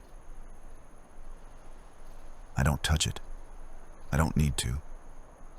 I know what my hand does from the outside, even fast to fade. And I know what warmth from the inside remembers. The half-dry stripe, like a thought that won't behave. Maybe I made this one without thinking. A sleeve, a stupid brush. Maybe the cab made it out of habit, heat and breath and last night's lesson still in the rubber. Either way, the shape reads the same. It reads inside. A reefer coughs. A gull laughs once and thinks better of it. I stand there long enough to feel silly, then put my palm flat to the glass an inch away, not on the seal, not on the print.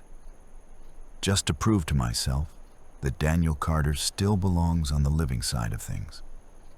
My breath fogs and clears. The stripe holds a second longer, then begins to let go. I shut the door, gentle, no drama.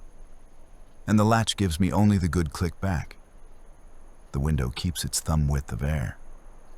I sit, hands on the wheel, and say the only thing that fits. Slow even, final. I'm not afraid of ghosts. I'm afraid of what has no smell, and of whatever keeps time 0312.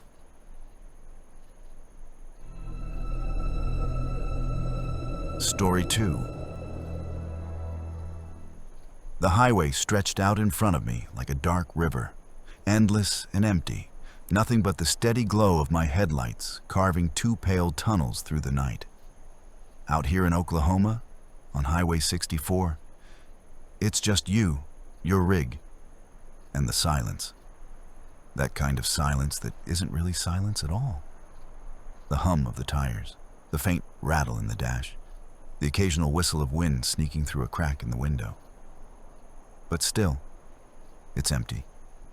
No cars, no lights. Just miles and miles of blacktop disappearing into the trees. And then, there she was. At first I thought it was a deer. Just a figure standing on the shoulder, waiting to cross like they do. My foot eased toward the brake. Instinct, muscle memory from years on the road. But the closer I got, the less sense it made. She wasn't a deer. She was a woman. Long, dark hair hanging loose around her shoulders, a white dress that moved just slightly in the breeze. But it was the eyes. God, those eyes. They caught my headlights like glass, like ice, glowing this piercing, unnatural blue. Too bright, too sharp. Like they weren't reflecting the light, but making their own. My grip on the wheel tightened. I was telling myself, just another hitchhiker, just another trick of the light. But then she stepped forward.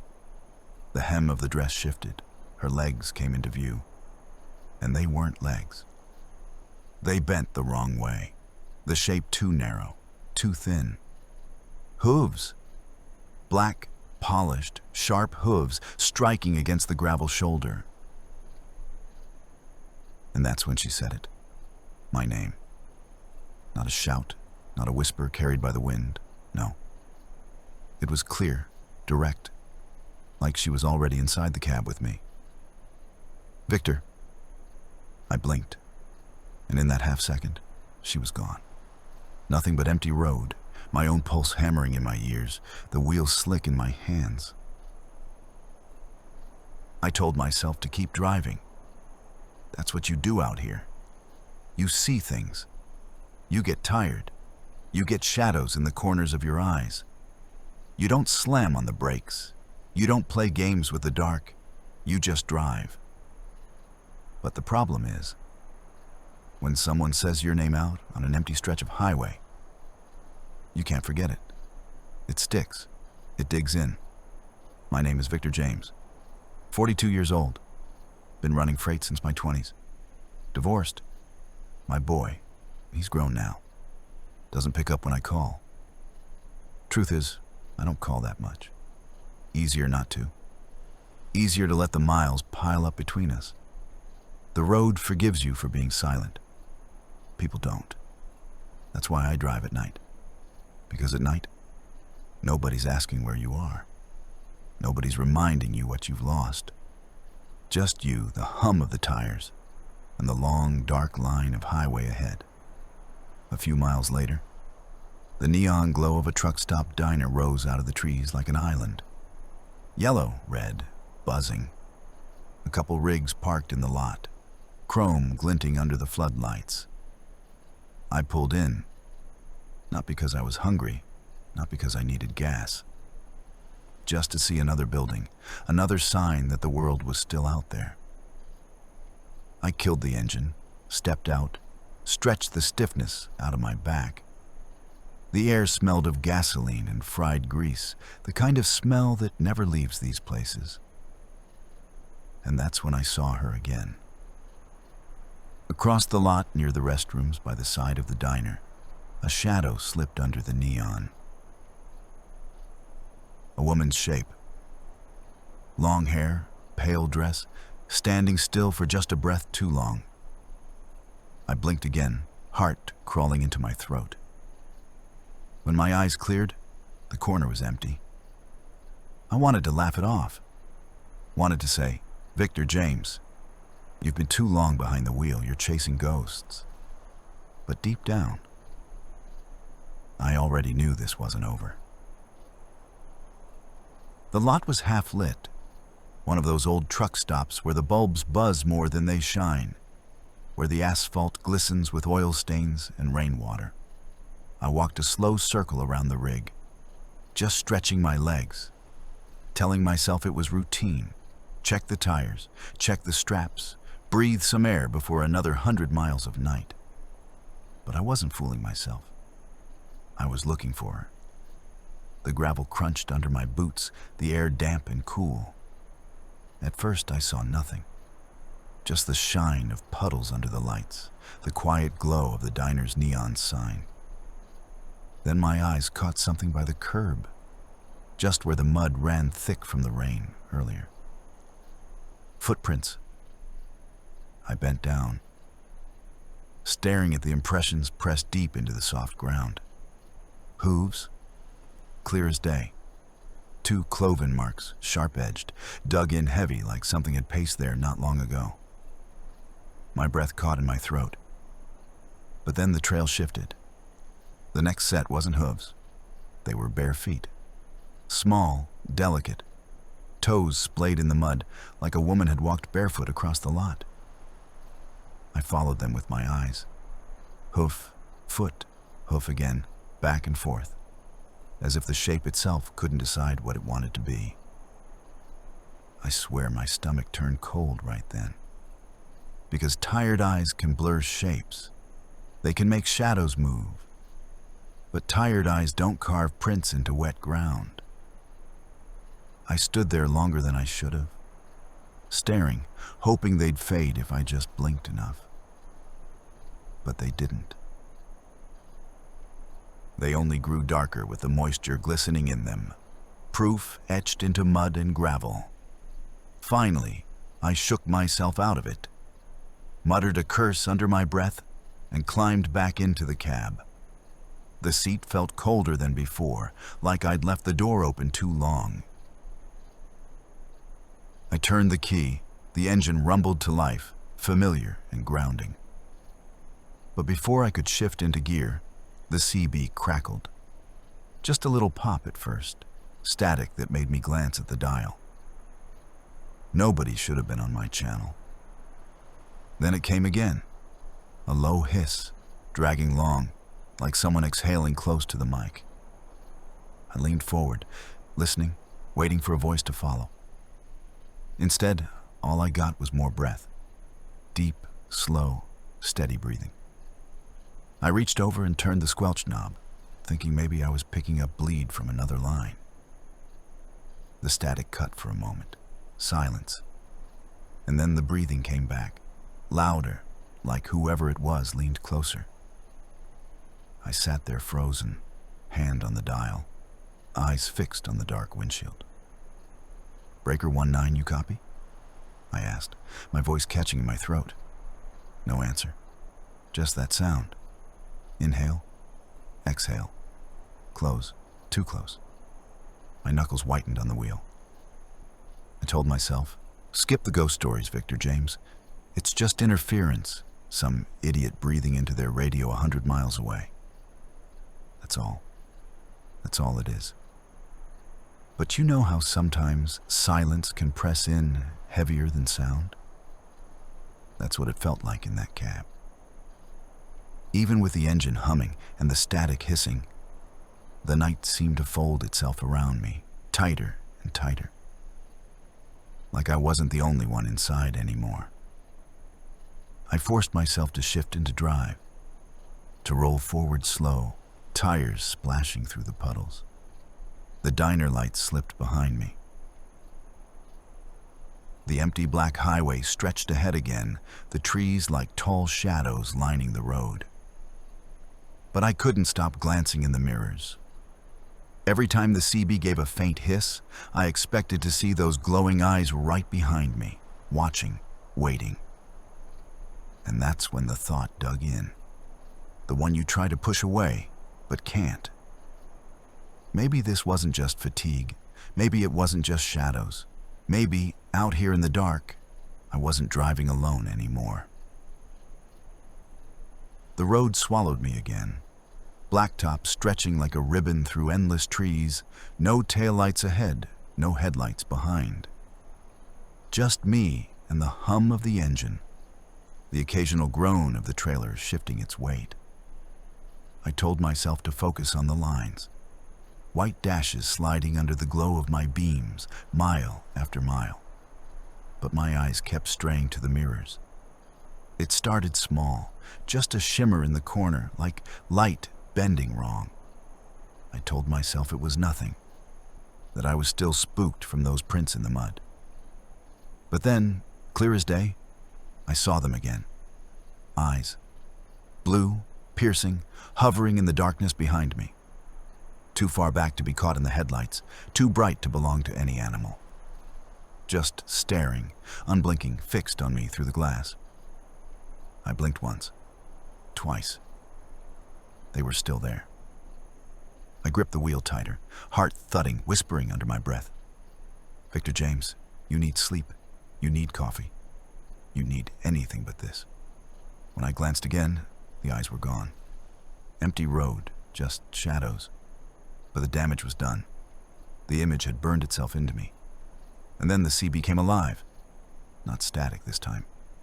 A voice. Soft, broken by interference, but unmistakable. My son's voice. It wasn't words at first, just the rhythm of it, the rise and fall, the way he always sounded when he called as a kid, tired at night, asking if I'd made it home. For a moment, my throat closed. I reached for the mic, fingers trembling, but before I could press the button, it came again. Clearer this time. "Dad." I froze. The hairs on my arms stood straight up. Because my boy doesn't call me that anymore. Not for years. Not since the divorce, since the distance grew and phone calls turned to silence. He hasn't said Dad in so long that hearing it broke me open. "Hello?" My voice cracked in the cab, raw and sharp. "Is that you?" The radio hissed. Static surged. And then another word, drawn out, almost mocking. "Victor James." Not my boy's voice anymore. Not human, not steady. It dragged through the speaker like a growl and a whisper at once. My full name, each syllable stretched, deliberate. I slammed the dial off. Silence dropping like a stone. My heart hammered against my ribs, echoing in the empty cab. That was when I remembered something I'd heard years back. A night in a truck stop bar out near New Mexico. A couple of old hands were swapping stories with a Navajo man, a local who spoke low, like he didn't want the walls to hear. He told us about Deer Woman. Said she walks the highways, the back roads, the woods at night. Beautiful, with eyes too bright and legs that don't belong. And when she speaks, she doesn't use her own voice. She borrows the voices of those you've abandoned, those you failed. Said she lures men who've turned their backs on their families, their children, their promises. She speaks, the man said, in the voice you don't want to hear again, the one you pushed away. Most of us laughed it off that night. Truckers hear a lot of ghost stories, but the way he said it stuck, like he wasn't joking, like he knew. And now, alone in the cab, the words came back to me like a blade drawn slow. She speaks in the voice of those you abandoned. I stared at the dark highway, knuckles white on the wheel, ears straining for another hiss from the CB. But the radio was dead silent, as if nothing had ever been there. I told myself I'd imagined it, that fatigue was twisting my brain. But deep down, in the cold hollow of my chest, I knew better. This wasn't exhaustion. This wasn't loneliness. This was something older. Something that had been out here long before me and had finally chosen to notice my name. And once it speaks your name, it doesn't let go. The highway stretched out empty, just dark trees pressing in on both sides, the white lines flashing steady under my beams. I told myself to keep moving, to ignore the silence clinging to the cab after that last transmission. But the farther I drove, the heavier it felt, like the night itself was waiting.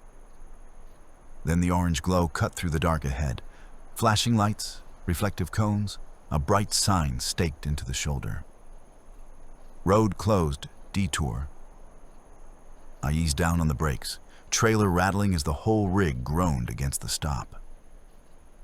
Ahead, sawhorses blocked the lanes, a mess of construction equipment left like skeletons on the asphalt.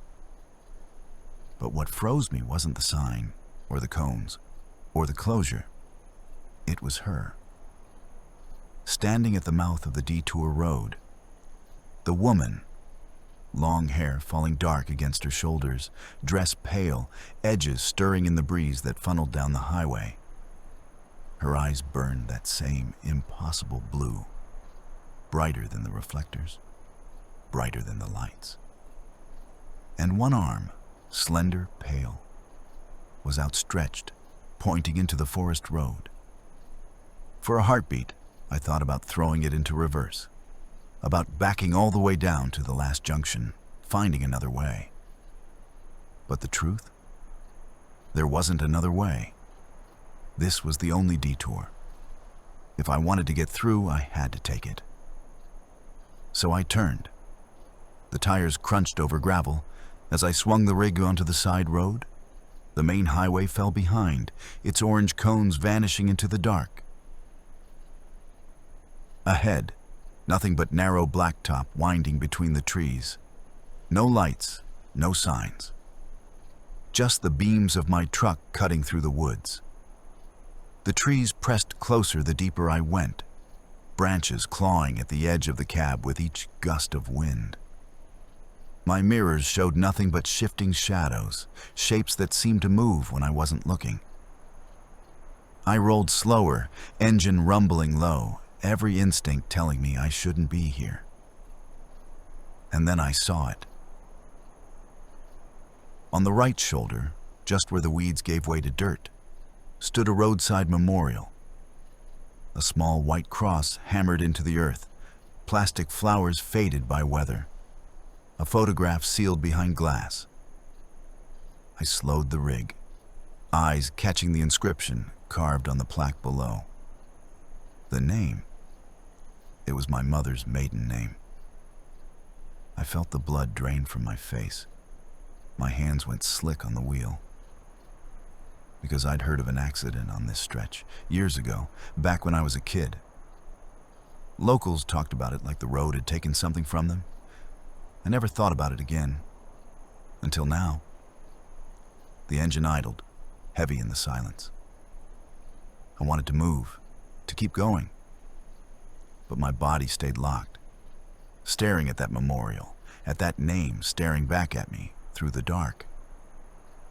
And then the sound started. Hooves, slow, deliberate, circling. The clack of them against the pavement, then against dirt, then against the side of the trailer, faint vibrations carrying through the frame. I froze, breath trapped in my throat. The sound moved around me, steady, measured, like something was pacing the rig in the shadows. My eyes darted to the side mirror. That's when I saw it. The faint fog blooming on the glass inside the cab, as though someone was leaning close, exhaling against it. A pale film spread across the window, wet with condensation, though the heater was running warm. And in the blur of it, as my headlights swayed over the trees, I thought I saw the outline of a handprint forming, slow and deliberate, pressing from the inside out. I blinked hard, my heart hammering, my breath turning sharp in my chest. The fog lingered, glistening on the glass, the faint impression of fingers curling against it. The hooves circled once more, then fell silent. The cab was so still, I could hear the creak of the seat beneath me, the blood roaring in my ears. I told myself to move, to drive, to put distance between me and that sound, that mark, that impossible breath. But my hands wouldn't listen. Not yet. Somewhere in the dark, those eyes were waiting. And I knew. They weren't finished with me. The detour narrowed until the road looked less like a highway and more like an old logging path, the kind that hadn't been paved in decades. My headlights stretched forward but found nothing but trees pressed tight, branches looming overhead like claws reaching down. The blacktop ended suddenly, swallowed into dirt and then into nothing. Just a wall of forest staring back at me. A dead end. I let my foot off the gas and rolled to a stop, trailer groaning behind me. The engine rumbled low, heavy, too loud for a place this silent. Finally, I shut it off. And then there was nothing. The night pressed in on all sides. I could hear the ticking of the cooling engine, the faint creak of metal as the rig settled. But beneath it, the stillness. Too still, like the air itself was holding its breath. And then the CB cracked. At first it was just a pop, a scratch of static. I leaned forward, expecting the hiss, the breathing again. But instead, my own voice came back through the speaker. Victor James. Clear. Perfect. As if I'd spoken into the mic just a second ago and it was echoing back at me. The sound crawled straight into my bones. Hearing yourself outside your own body, unnatural, wrong. Like the cab itself was repeating me, mocking me. Victor James. I stared at the dead mic on the dash. My hand shook when I reached for it, not to answer, just to shut the whole damn thing off. But the switch was already off. The radio wasn't even live. And then it said it again, dragging out the words, softer this time, almost gentle. My own voice, but stretched, cracked, strange. I swallowed hard, throat dry, and whispered into the cab. I hear you. The words felt heavy, like an admission, like a door opening. The moment they left my mouth, the CB went silent. No static, no hiss, just gone. I forced my hands back to the wheel. I told myself I needed to turn around, to get out, to find the highway again. My palms were slick, my breath shallow.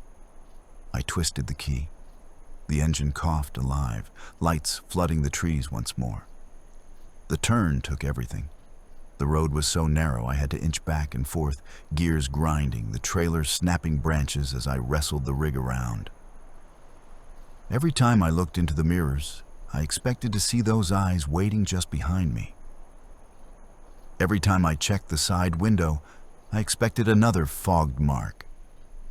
Somehow, after what felt like an eternity, I got the nose pointing back toward the detour, back toward escape. The highway never looked so far away. I drove fast, too fast for that narrow road, the tires biting gravel, the trailer swaying. When the orange cones of the detour finally came back into view, I almost laughed, almost cried. Civilization, signs, something real. And that's when my phone lit up on the dash. The screen glowed in the dark. Incoming call. My son. For a moment I froze, hand hovering. I hadn't heard from him in months. My chest ached just looking at his name. I hit accept. Dad? The voice came through, small, unsure. My son's voice. Real, alive. But at the same time, the CB crackled to life. That same whisper, the same word. Victor James. Both voices filled the cab together, overlapping, twisting into each other until I couldn't tell them apart. My hand tightened on the wheel, my vision blurred. I turned my head, slow, heavy, and saw her.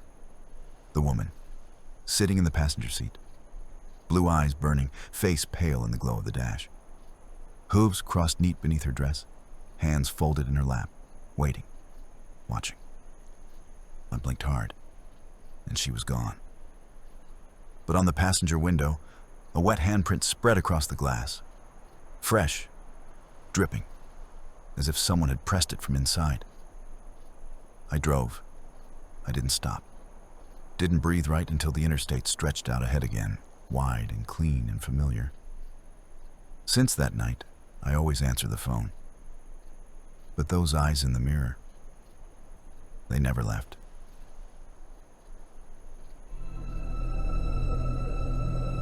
Story 3.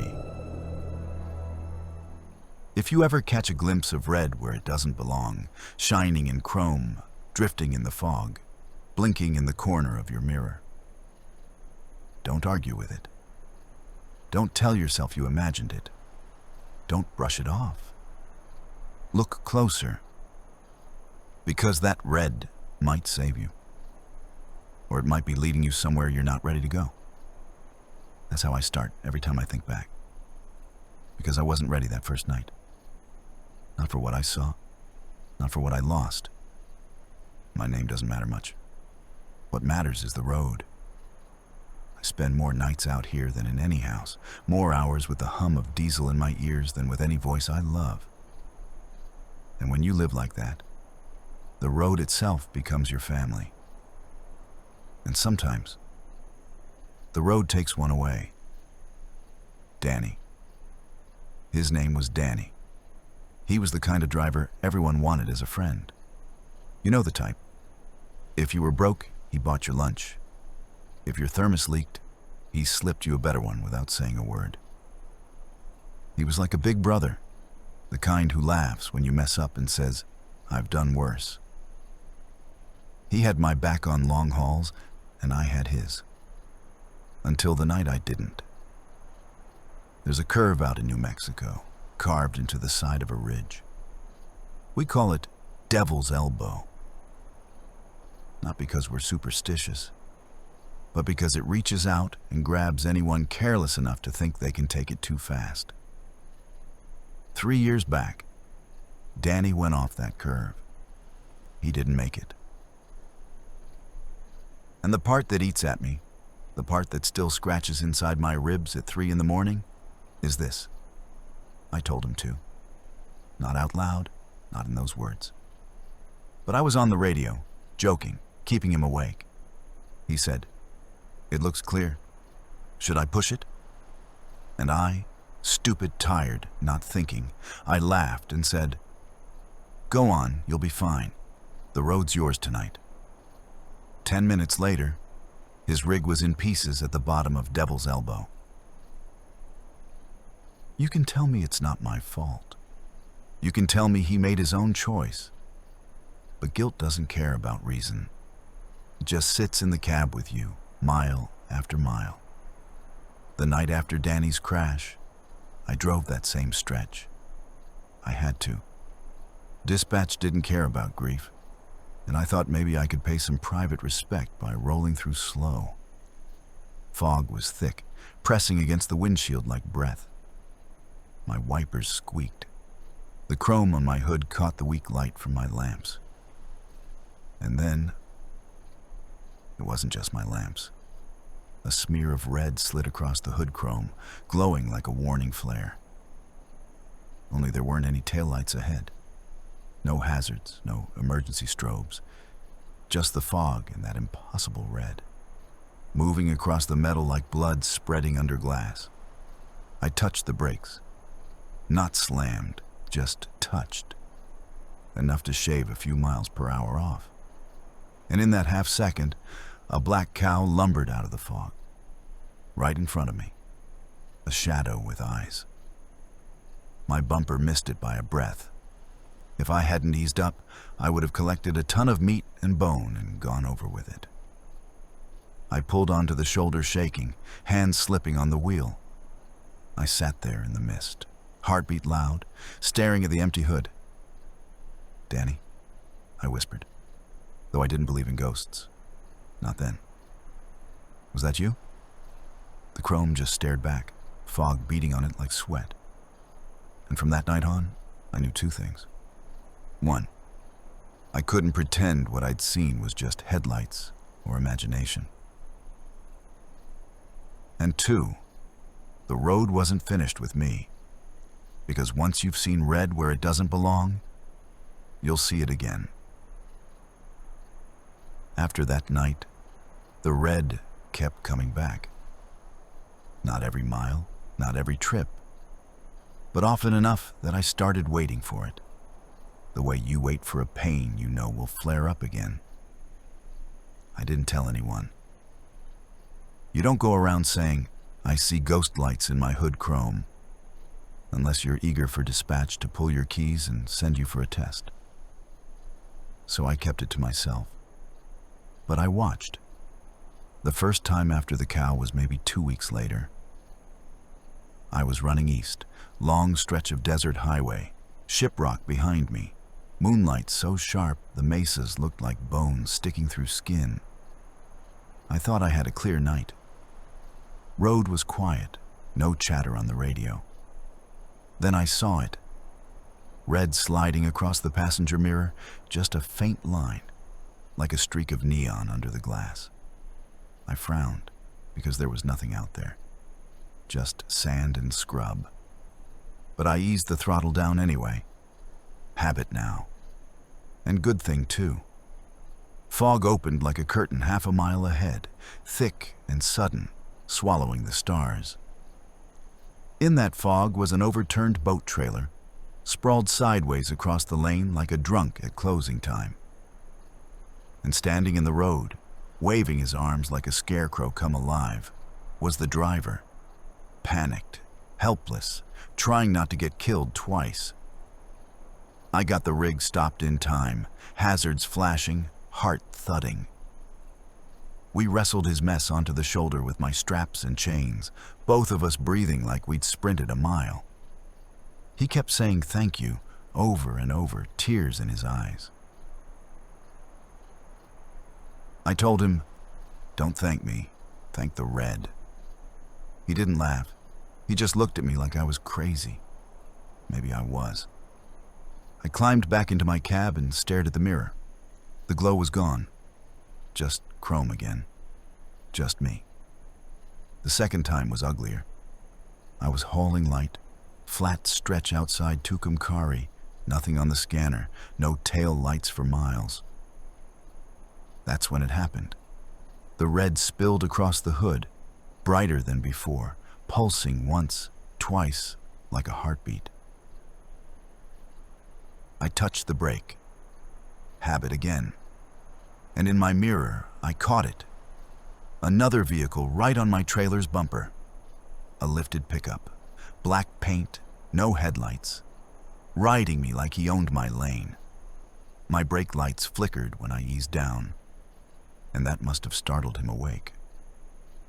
Because suddenly he swerved around me, horn blasting, middle finger raised like I'd insulted his whole family.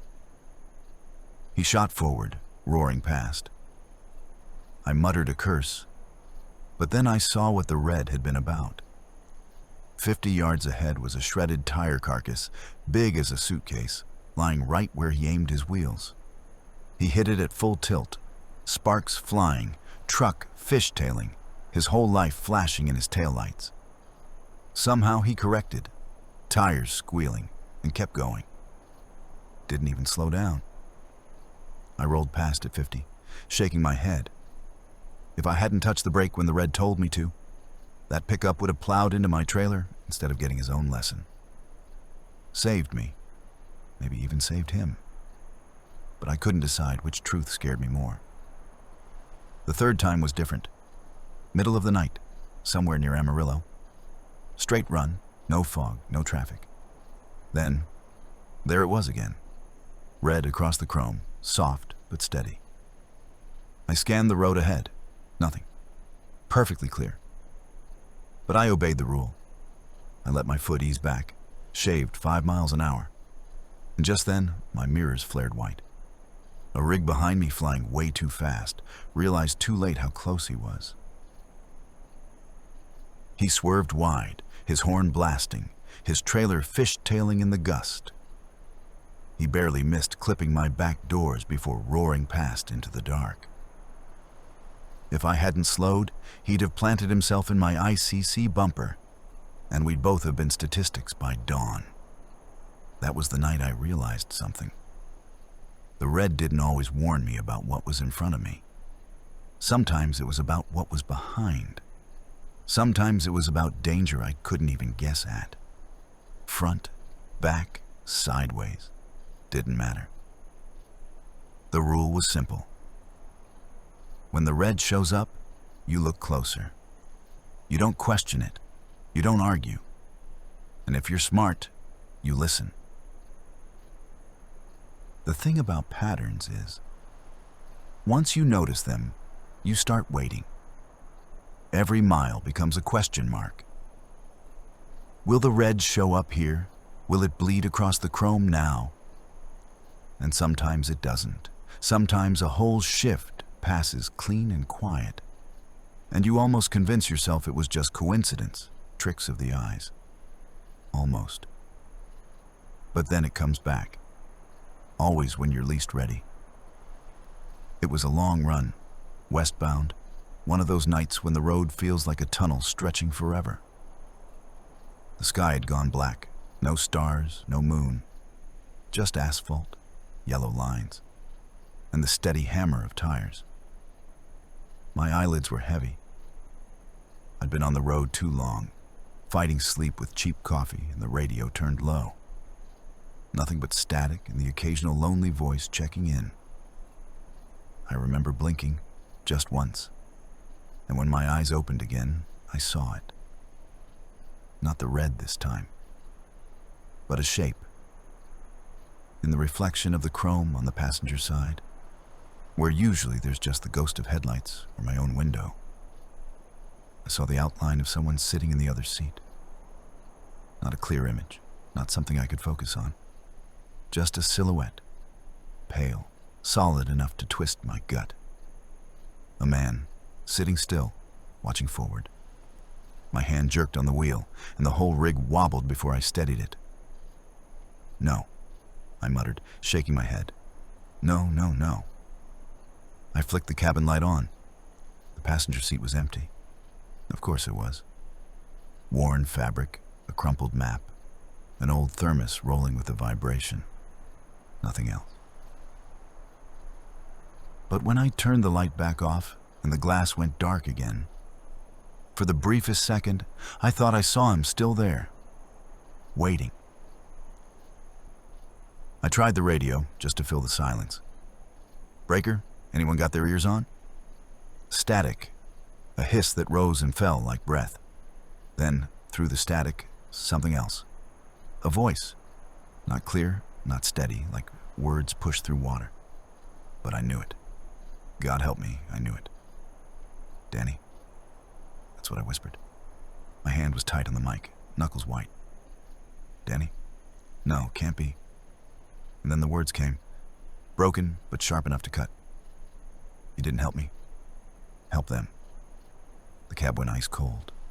I swear the heater was still running, but my breath fogged in front of me. Danny, I tried, I said out loud. Because what else do you say when the dead call your name? I swear to God I tried. The static swallowed everything, returned to nothing but noise. I wanted to pull over, to catch my breath, but I couldn't make myself stop. I kept driving, eyes flicking to that chrome, half dreading, half hoping to see the figure again. Every shadow in the road looked like it might step forward. Every whisper of static sounded like his voice trying to crawl back through.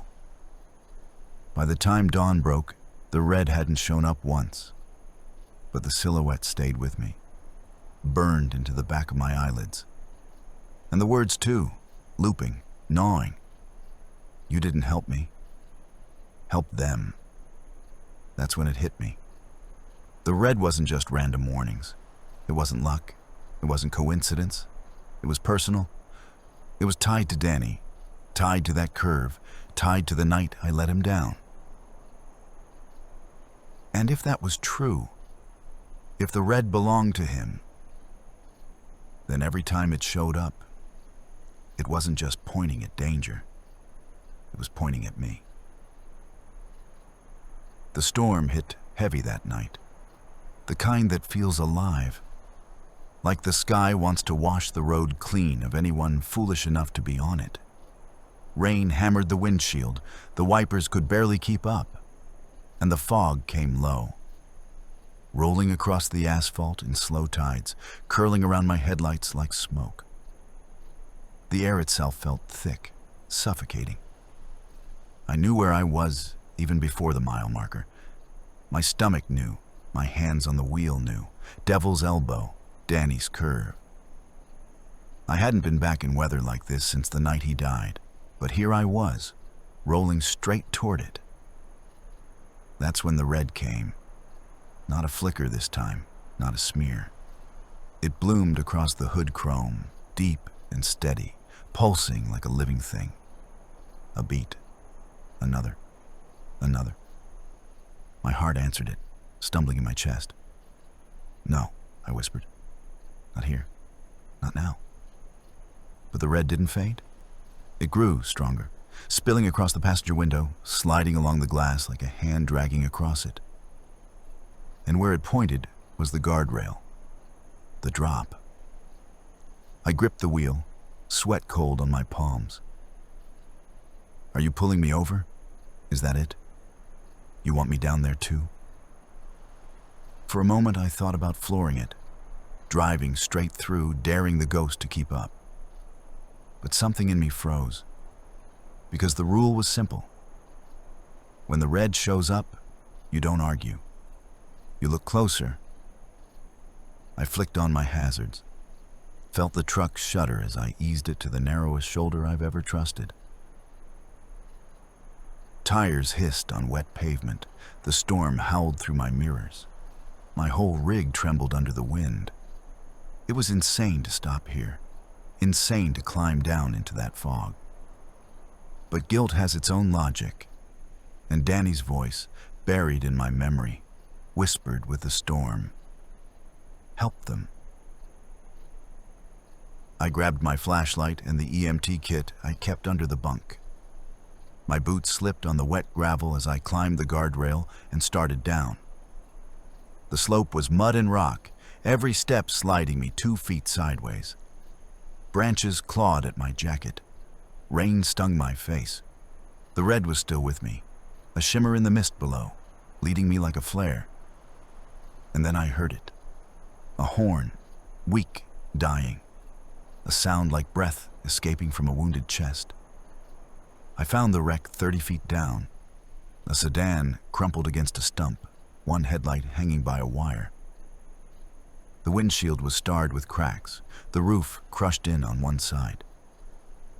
Inside, I saw them. A woman gripping the wheel with both hands, like if she let go, she'd die. And a boy in the back seat, eyes half closed, blood tracing from his hairline. "I'm here," I shouted over the storm. "I'm here." The woman's eyes found me, wide, panicked. She tried to speak, but her throat caught. The boy stirred, lips trembling. And then, clear as a bell in the chaos, he whispered, "I saw it. The red light. It called you." My knees nearly gave out.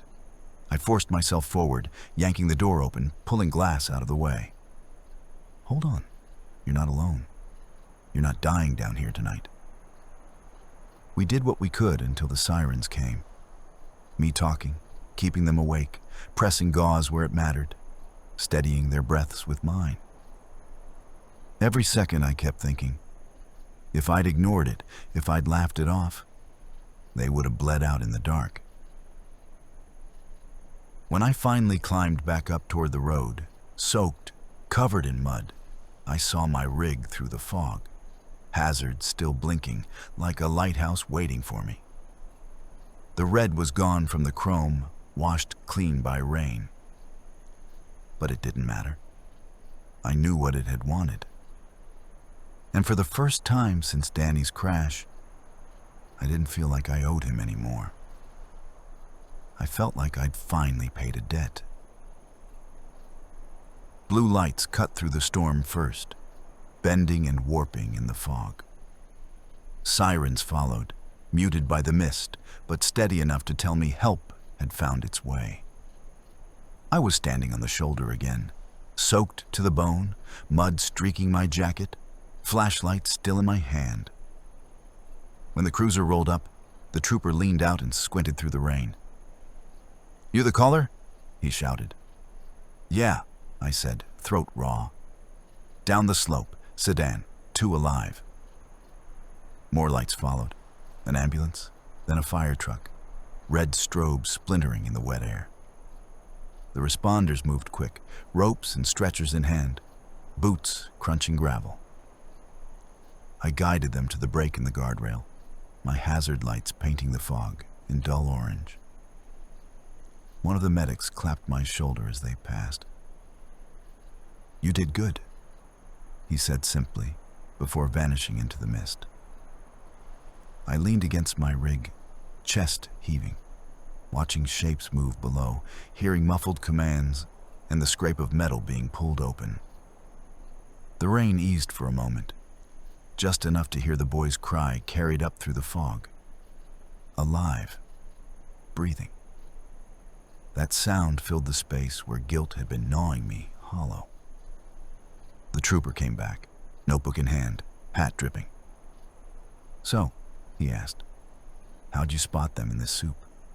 Visibility's less than 100 feet. I opened my mouth and stopped. The truth balanced on my tongue like a coin I didn't want to flip. Finally, I said the only part that felt safe. "Reflection. Saw something in the chrome." He studied me for a beat, pen tapping. Then he nodded and scribbled. Whatever it was, it saved their lives. When the ambulance pulled away, siren rising and falling, I climbed back into the cab. The heater blasted wet air, trying to thaw me out, but I still felt cold. I set the flashlight aside, wiped rain off the wheel, and stared at the hood. Just chrome now. Nothing red. Nothing impossible. My hands trembled as I rubbed my face.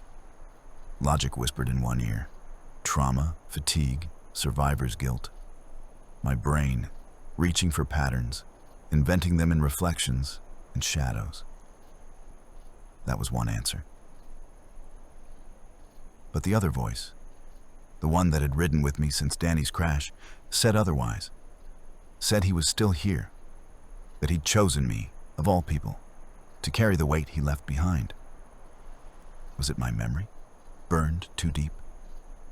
Was it his ghost, clinging to chrome and fog? I couldn't say. Maybe it didn't matter. I turned the key. The engine rumbled awake, comforting in its steadiness. The gauges lit, the dash glowed. For the first time in a long time, I felt almost at peace. I rested my hand on the worn photo taped to the dash. Danny, grinning, holding a cup of bad diner coffee like it was gold. "Debt's lighter now," I whispered. "I hope you know that." The road ahead stretched into fog, empty, endless. I shifted into gear, eased onto the blacktop. My hazards clicked off, leaving just the hum of tires and the steady rhythm of rain. And then I spoke. To you, to anyone listening, to whoever might take the lesson from me.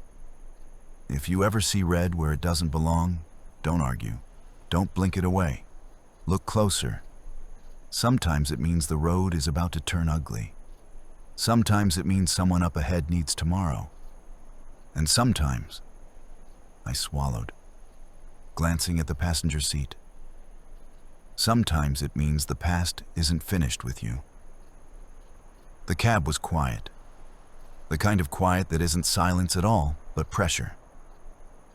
I focused on the lane lines, on the rumble of the engine, trying to convince myself I was alone. Then, so faint I thought it was my imagination, I heard it. A breath. Not mine. Slow, heavy, drawn from lungs that shouldn't be there. The wheels shivered under my hands. I didn't look at the passenger seat. I just kept driving. Because once you know something is riding with you, once you feel that second breath in the cab, you also know some debts never let you go. If you enjoyed the video, don't forget to subscribe, like, and hit the bell so you won't miss what's next.